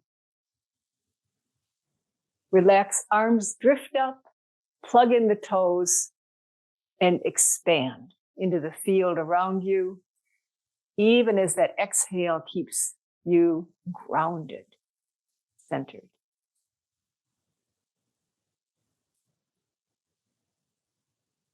And now just check in with yourself. What has changed? What has changed? How has hearing changed? Vision, or your breath, or your emotions? Any change you noticed? Any change you noticed? I'm curious about. Warmer, lighter, more connected. I want to point out that word connection because it's come up in our summit several times. Connection is not a concept. It's a felt sense. More aware of my heartbeat. that's thing, a sense of being more alive.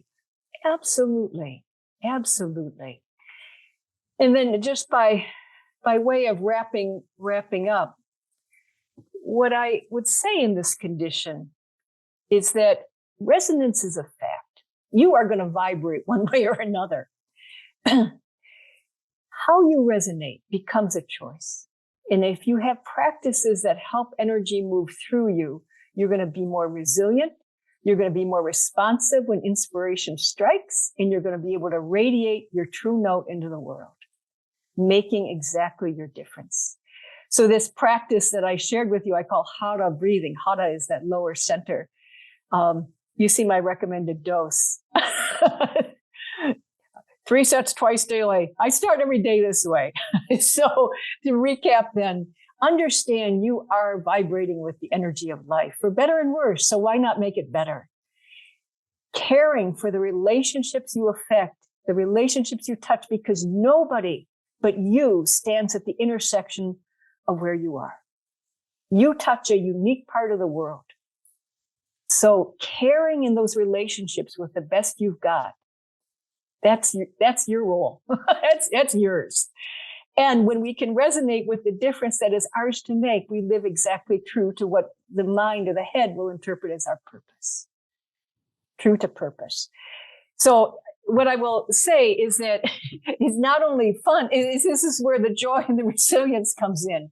And if this is if this lights up something in you, then I would direct you towards zenleader.events for a free summit a month from now that World System Solutions is wonderfully one of the sponsors of. And I am very grateful to that, on living and leading with deep resilience, for how you might build some of these practices or communities that help you be more resilient. Zenleader.events. So for you, or anything you'd like to add to this?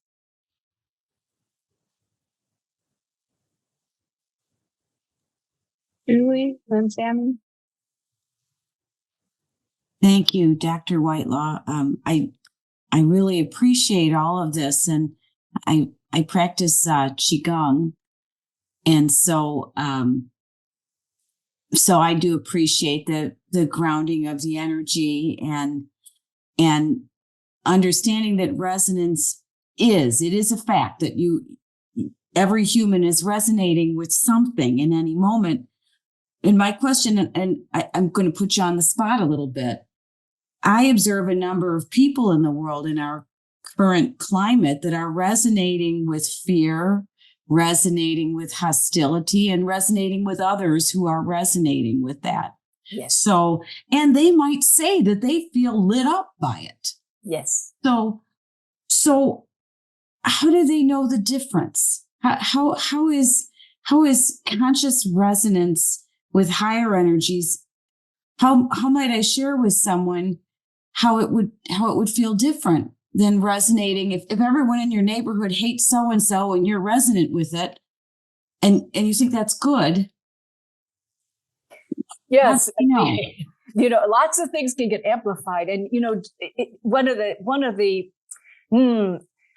challenges is that we're working with a nervous system that amplifies negative signals.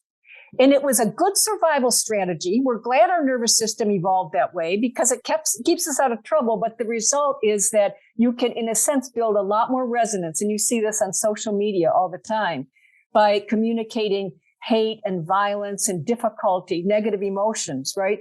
Than with positive, uplifting things. And as you say, they light us up. The heart knows the difference, though. Remember that slide that showed the difference between frustration and appreciation. We know the difference between when we're being pulled up and dragged down, right? We know when we're being inspired or dragged down. To me, leadership is not dragging people down to the least common denominator of angry human beings. And there's a lot of that out there today that's passing as leadership. That's not real leadership. Leadership is pulling people up to what's possible for them. And so in a way, we're going to always have a mess in the world. It's always going to be messy. And because part of what we part of what we're creating or part of what we're working with is a human nervous system that responds, as you say, a great deal to negative inputs. And unfortunately, a lot of money can be made that way. So it's going to happen. It's going to happen. And when people will find a joy and a bigness that's possible when they're pulled up that you never find when you go down. It's the difference between heaven and hell. You know, it's easy to slide into hell, but it's a lot more fun to hang out in heaven. You know, it's a lot more fun to have joy and bliss and positive things. So part of how we're also put together is that we migrate toward things that make us happy. Again, unless we're so traumatized, but then it's again where the inner work happens, the inner therapies and the ways to work through trauma. It's a great question. And it's part of what I would say is just, we are the change we want to see in the world. I think we heard that in the last talk. So the more people who are radiating the possibility, the more we're going to have the mirror neurons click on and create what John would call the global coherence that pulls us up. So do your best. Do your best. Yeah.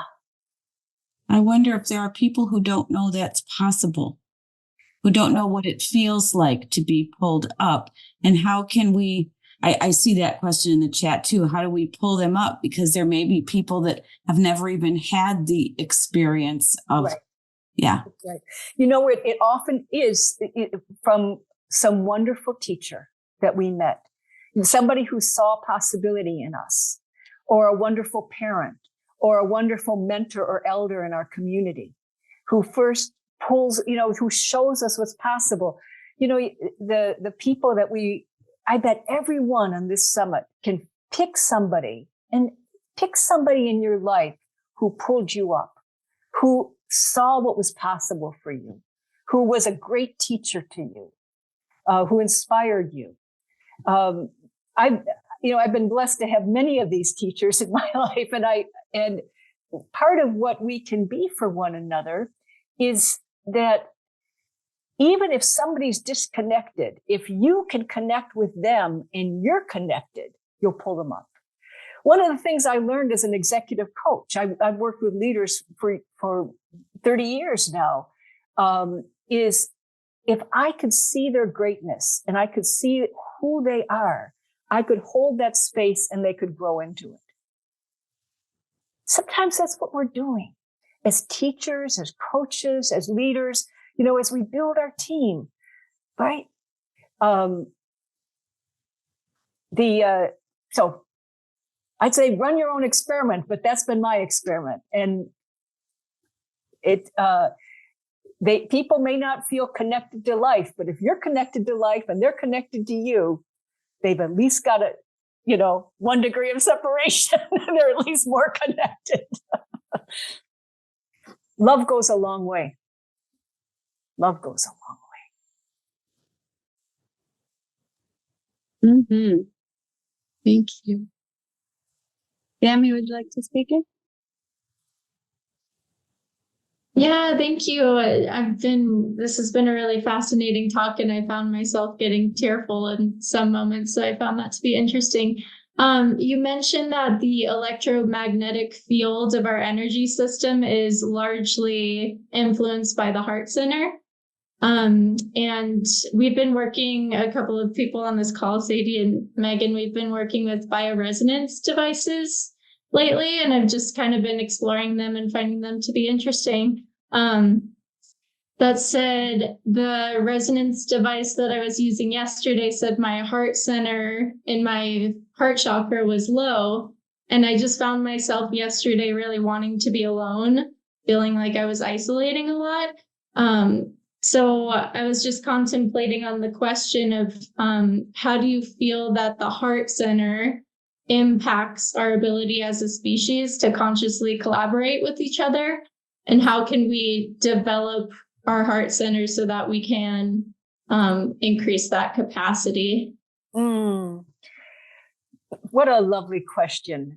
First, I would say we're not always on all the time. You know, I think our moods and things are a little bit like the weather. I mean, they go up and down, and I think they're supposed to go up and down. I think that's kind of like how we're made.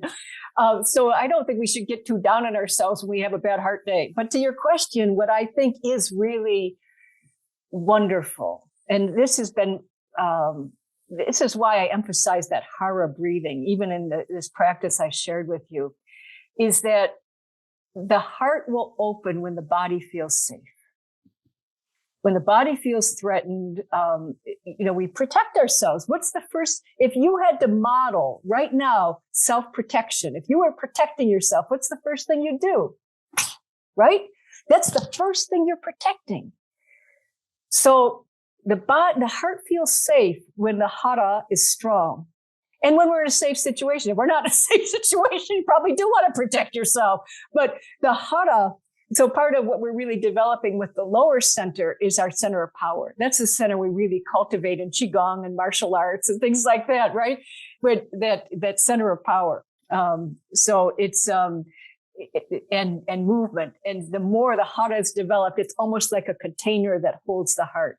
Then the heart can do its heart thing, and it's pumping the iron, right? So it's going to radiate the magnetic field, and there it goes. On a good heart day, the field just expands, and everybody wants to be around you.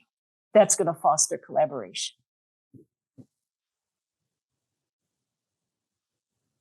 A good heart day. I'm having a good heart day. I want to pronounce your name right. Dacia or Dosaya? Okay, thank you. It is a very great journey today. I got a lot of practical tips about climate change education and how I can use my body to work for me, but work for my body. And what I want to know is, as I'm young and sometimes I pick up to be more choleric. How can I use this philosophy to control myself as when I am in a bad period and I went as anxiety and you understand what I want to say? Almost. Did you have it? What I would offer, I'm not sure I quite caught the question. So if I miss it, please come back and clarify. But a philosophy for controlling or developing oneself, one of the things I would offer, and I would offer this to educators generally, is that coming out of the head and integrating with the body is the key philosophy. Philosophy meant, the study of mind, right? I have a degree in philosophy. I understand what philosophy traditionally means, but it's the integration with the body that gets a felt sense of reality, a felt sense of life, a felt sense of nature, of people, of planet, of what care means. That is a physical feeling. And so things that will integrate, I'll say then philosophies of integration, mind-body integration, and practices of mind-body integration will help. What would you add to your question that I might have missed? So, as we don't have the same tradition, we don't have the same believing and so on. So when you find some new things, wow.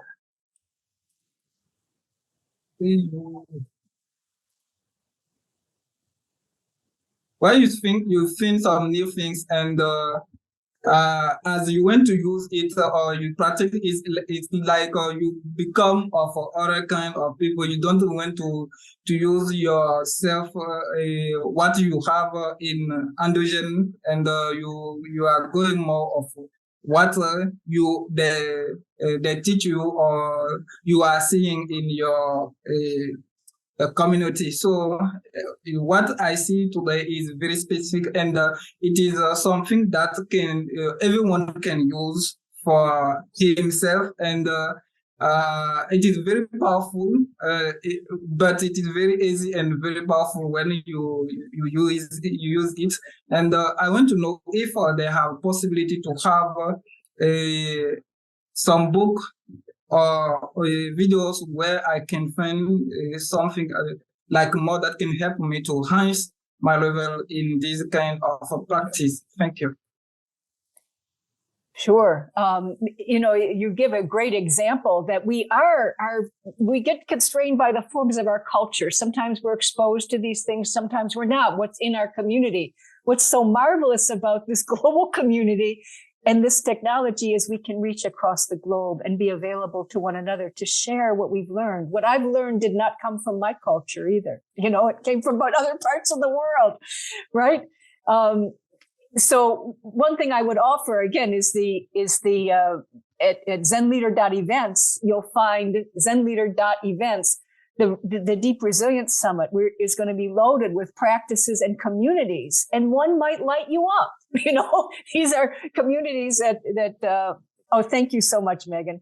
One might resonate with you, that you say, I want more of that practice. And even the Zen community that I'm a part of, daily meditation, that's available worldwide. That's not just in the United States or somewhere. That's available worldwide. So all of that will be on offer at no charge in May at the summit. So if that calls you, come, tell people about it. Come learn resilience practices so we can be stronger together. Thanks.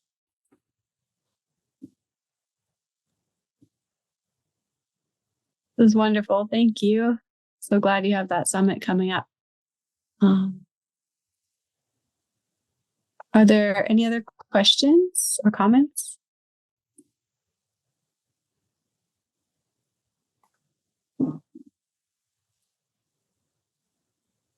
Then I see a comment from Tanya about how we heal indifference, challenges, difference, distance. Starts with our own attunement. I think it's a great observation. Our own attunement. So we pick up on what the issues are. Think it back to Michael's talk. You could tell the way he thinks, the way he picks up on things is very particular, right? I like to bottom things up, as he said, right? Each of us has our way. We have our way, but that attunement. So that attunement that's how we hear opportunity knocking, or how we're attuning, listening for the zeitgeist, listening for the signals from the person we're in conversation with. And the more we listen, remember what I said about making maps of one another, the more we're getting in sync. And now with that, we can start to heal, right? Healing means to put things back together, right? So the thing we're healing is separation, the illusion of separation. The more we're connected to one another, connected to life, we're healing separation. Thank you. It's very inspiring. Thanks for catching that comment. There's a little more time for discussion, and then we're going to hear from John Jones. So does anyone have any discussion instigators? I love Tanya's comment in the chat about how we create deeper listening for deeper learning, deeper connection. You think about what listening is, that's where we're resonating with the signal. I mean, to listen is to let energy come in and start. We think of it as a passive part of communication, but it's actually incredibly active. That's where the inspiration's coming from. It's great.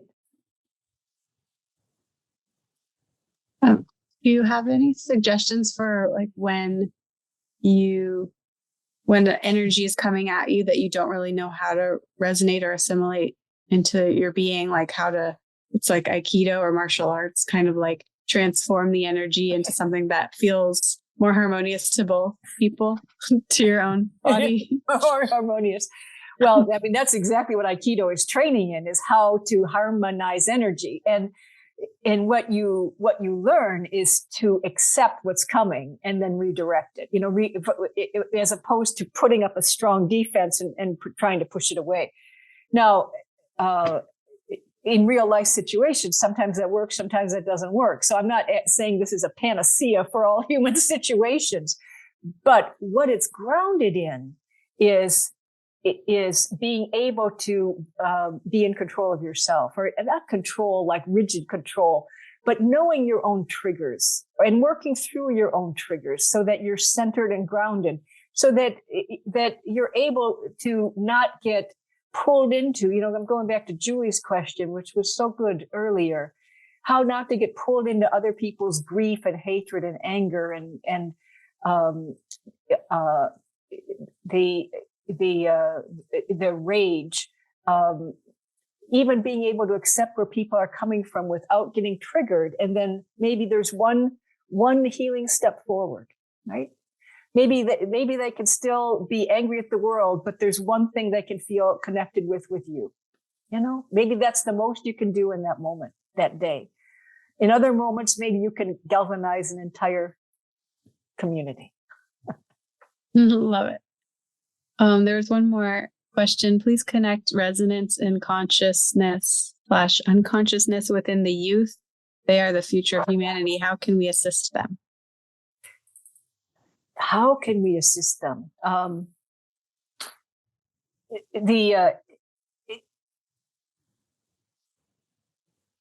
They're coming into quite a world, aren't they? And it's going to be hard for them not to think we could have fixed it. It's going to be hard for them to, right? And the consciousness, unconsciousness, already you're seeing a lot of mental illness, a lot of wellness issues, with the young people, right? It's in the zeitgeist, and there's no shortage of things that need to be healed. How can we create that healing? Work through our own triggers, ground ourselves, radiate love into the world, and make the difference, the relationships that we can touch with young people. If that's your profession, if that's what you do, the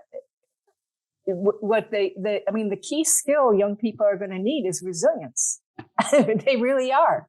And being able, as earlier talks have talked about in climate education and things, having that intrinsic feeling of care for the people and planet around them, that will be really helpful. As Michael talked about, having, he called them hyper-local sustainability measures, that's going to be really helpful. That's going to be happening too. So we'll find the specific solutions. The people, just like you in your life, you will find the specific solutions that fit what you're trying to do from a place where you're most grounded, you're most clear, and listening to you're like a well-tuned antenna. And as situations arise, you'll be able to give it the best you've got. That's, we aren't going to be able to fix it for the next generation, but we can help bring them into the world best resourced as we can. It's going to be messy, but I want to go back to the opening. We chose this time. And by how we live into it, we can make a difference.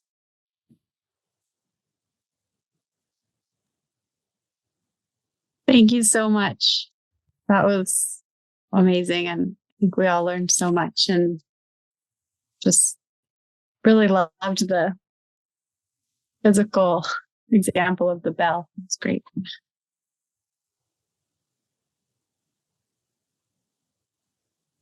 Thank you for being here, and we look forward to more learning with you. And I'm going to transition to asking John to share his insights at this time. John Jones, CEO of World System Solutions. He's just been floating this boat for 3 or 4 years, and we've got a lot of education from him up on our YouTube channel. If you like what you hear, there's loads of videos on there to learn more. And I won't say anymore. I just want to say welcome, John, to speak.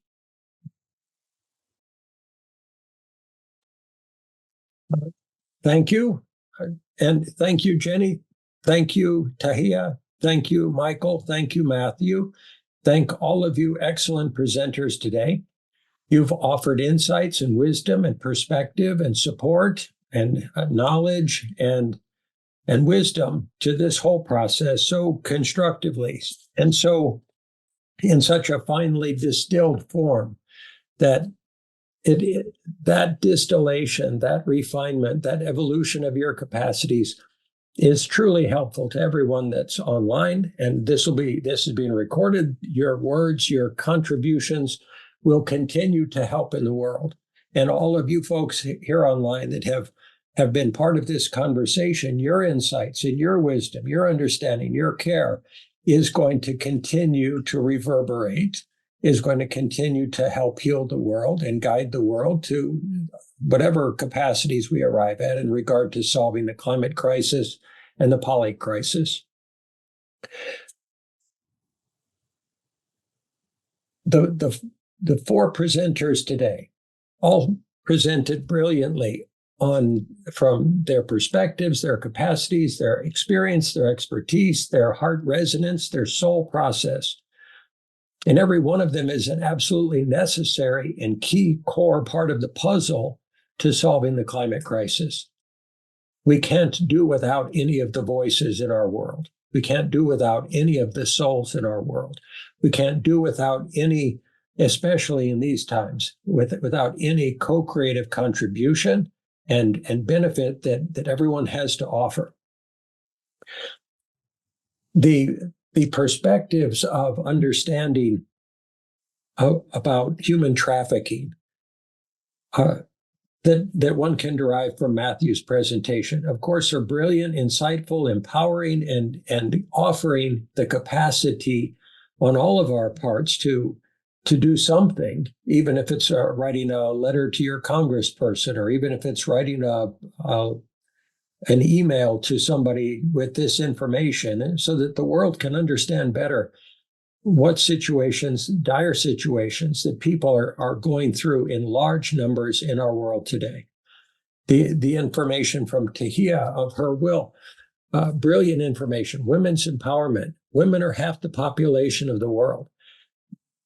It is not a nice to have, it's not a wished for thing. It's an absolutely vital necessity that we empower women, educate them, give them opportunities, ensure that they become part of the fabric of decision-making and leadership in every level of every society, every organization, for-profit, nonprofit, governmental, educational, research, technological, all of those areas of the world will only benefit from the inclusion and the empowerment of women. That tends to start through education of many different types. Certainly formal education, familial conditioning, societal conditioning, and offering a support system to women in our world, young people, disadvantaged populations of all kinds, is something that we're hoping to achieve, or to our contribution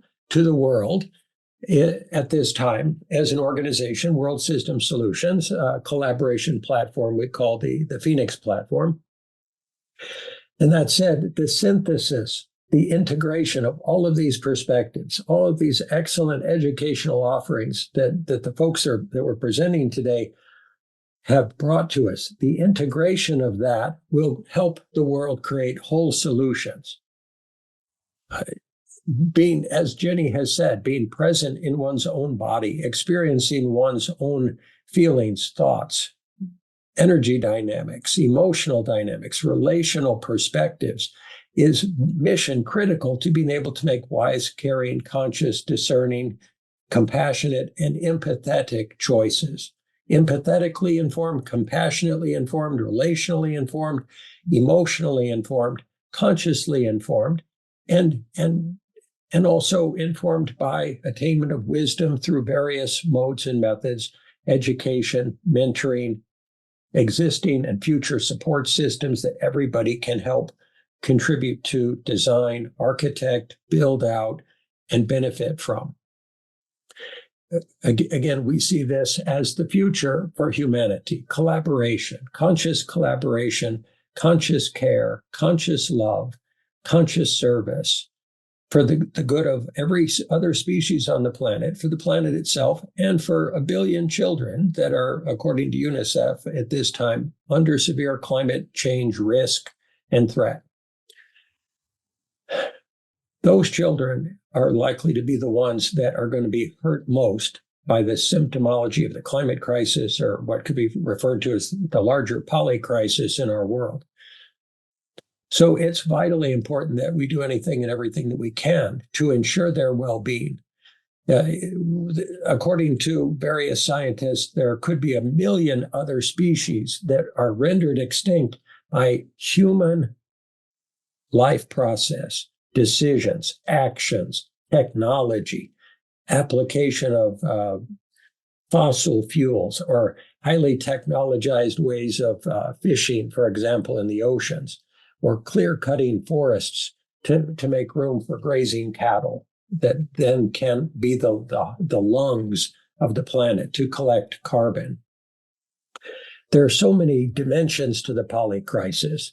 There are so many necessary understandings that must be learned, of course, and, as Ginny is saying, fully embodied into understanding, into conscious wisdom, into arrived at collective collaborative capacity. And that process involves learning of some very technological understandings, STEAM understandings or STEM understandings, AI, artificial intelligence. We're not advocates of artificial intelligence as an organization. We do understand that it has as many potential downsides and flaws as it has positives and potential contributions to the world. Like any tool, it will determine its effect in our lives, in our future, and the lives of future children and other species will be defined by the wisdom with which we apply it. If we are not wise in our own process as individuals and collectives, and if we're not coherently aligned with one another in service to humanity, in service to the natural world, in service to future generations, if we don't find a way to collectively align, organize, mobilize, empower, educate, and apply our co-creative capacities in a very collaborative way, then we won't have the potential power as a collective species and nations, cultures and peoples and genders to bring about the requisite global necessary transformational change. This can't be a sporadic hit or miss scattershot approach. It needs to be a cohesive, coherent, aligned, integrated, synthesized approach that's transdisciplinary in nature. Every area of expertise must be involved and engaged and applied consistently, efficiently, and effectively, because we have fewer resources today to solve the polycrisis. And it's accelerating now because of our tendencies as a species to consume wantonly, to be willing to devalue other species as less important than ourselves. If we could shift our values collectively, coherently, in resonance with one another, to create superordinate goals and values of sustainability, full reharmonization with the planet, and renewal, as well as resilience and adaptability. If these superordinate goals and values were uppermost in everyone's minds and hearts and bodies, in their energy, every thought, every decision, every interpretation, every action that we take in the world, individually, relationally, and collectively, if those values are in a pure form, exhibited within our systems, fully grounded in practical, realized, boots on the ground, concrete ways that truly bring about necessary requisite change, transformational change, then we can succeed together. Then there will be a future for everyone. Everyone will have what they need. Everyone will be cared about as equals. Everyone will be included and empowered and get to live in fulfilling lives, have good families, happy families, and children. And we will go on as a species, and other species will go on together. So as a general statement, conscious transformational leadership and collaboration is mission critical, is the solution, the antidote to our problems. Traditional leadership is not going to do it. Traditional types of teamwork that are competition oriented, competition driven, money driven, greed driven, self-centered, simply ignorant of the impact of our choices on the world. That style and quality of leadership is not adequate. Leaders have not been taught how to lead in the times of the polycrisis or the climate crisis. They don't understand all of the different aspects of it. They don't understand how to evolve, educate, and empower their constituencies in order to effect necessary near-term global orchestrated change. We're still not realizing we are one. Every person, every sentient being on this planet are one consciousness, one process, one life process that's operating in a myriad of visible ways and experienced ways. If we recognize that, if we can recognize beyond all values our oneness, the truth of our oneness, consciously, discerningly, wisely, intelligently, in very highly educated ways, then we will apply our creativity not to creating weapons of mass destruction, not to the military-industrial complex, not to competition, not to placing our well-being as nations, peoples, genders, age groups above the well-being of others. We will operate in harmony with one another. Loving harmony, coherent, efficient, effective, loving harmony, which we would refer to generically as murmuration, the way a flock of birds moves through the air, the way a school of fish moves as a harmonious group in the ocean. So we recognize that this is absolutely necessary. This is an attainment of collective capacity to be able to murmurate together, to be able to cohesively and coherently and consciously collaborate in every dimension of life.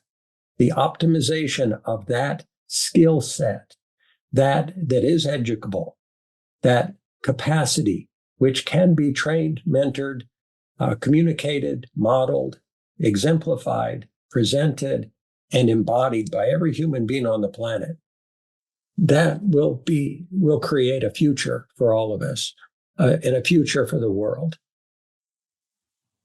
So we appreciate truly everything that you are, everything that's been presented by all the presenters. And we would just suggest to the presenters, if you hear this recording, how can you work together and bring your brilliance, your excellence, your creativity, your experience into, like puzzle pieces fitting together, into a larger panorama of service offering.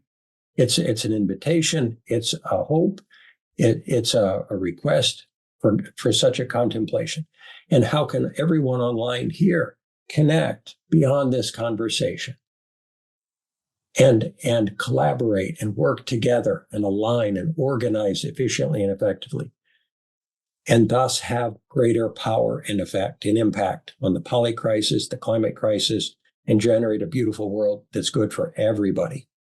Those are our hopes, and we thank you so much for your time, your care, your consideration, your patience, and your loving intentions. Thank you. Thank you so much, John. Thank you, everyone, for for being here to hear those words and to consider how we can continue to collaborate ongoing every day to solve these things in the world, these pain points that are solvable. I'm gonna share a quick summary. So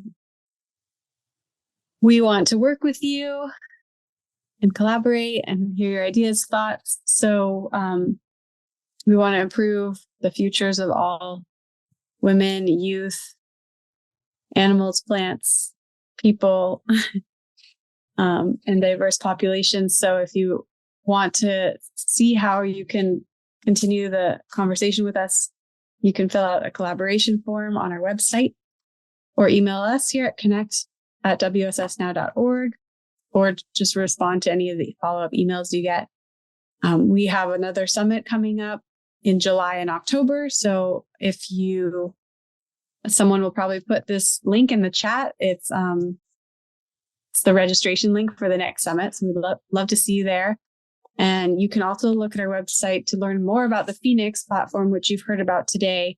So World System Solutions is currently developing a platform that will facilitate the collaboration that we've just talked about, the way that everyone can work together effectively, efficiently, and in an organized way to solve the crisis. So we can do it quickly because we don't have that much time.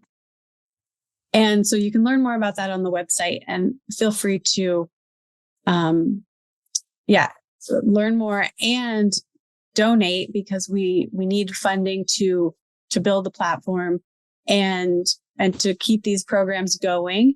And so you can donate on our website, or you can use this with this QR code, or by going to our website. And if you know any other potential donors, please do connect them with us. So this is our time and our opportunity and our moment of power to change the world, and we can do it. This has been a very inspiring day, and I'm so grateful to be here with you all and that we're all together. And put some hearts up if you're happy and you're excited to have a good night or day. These signs. Thank you so much. There's the heart. We look forward to seeing you again soon, and we'll be following up with you shortly. Many blessings.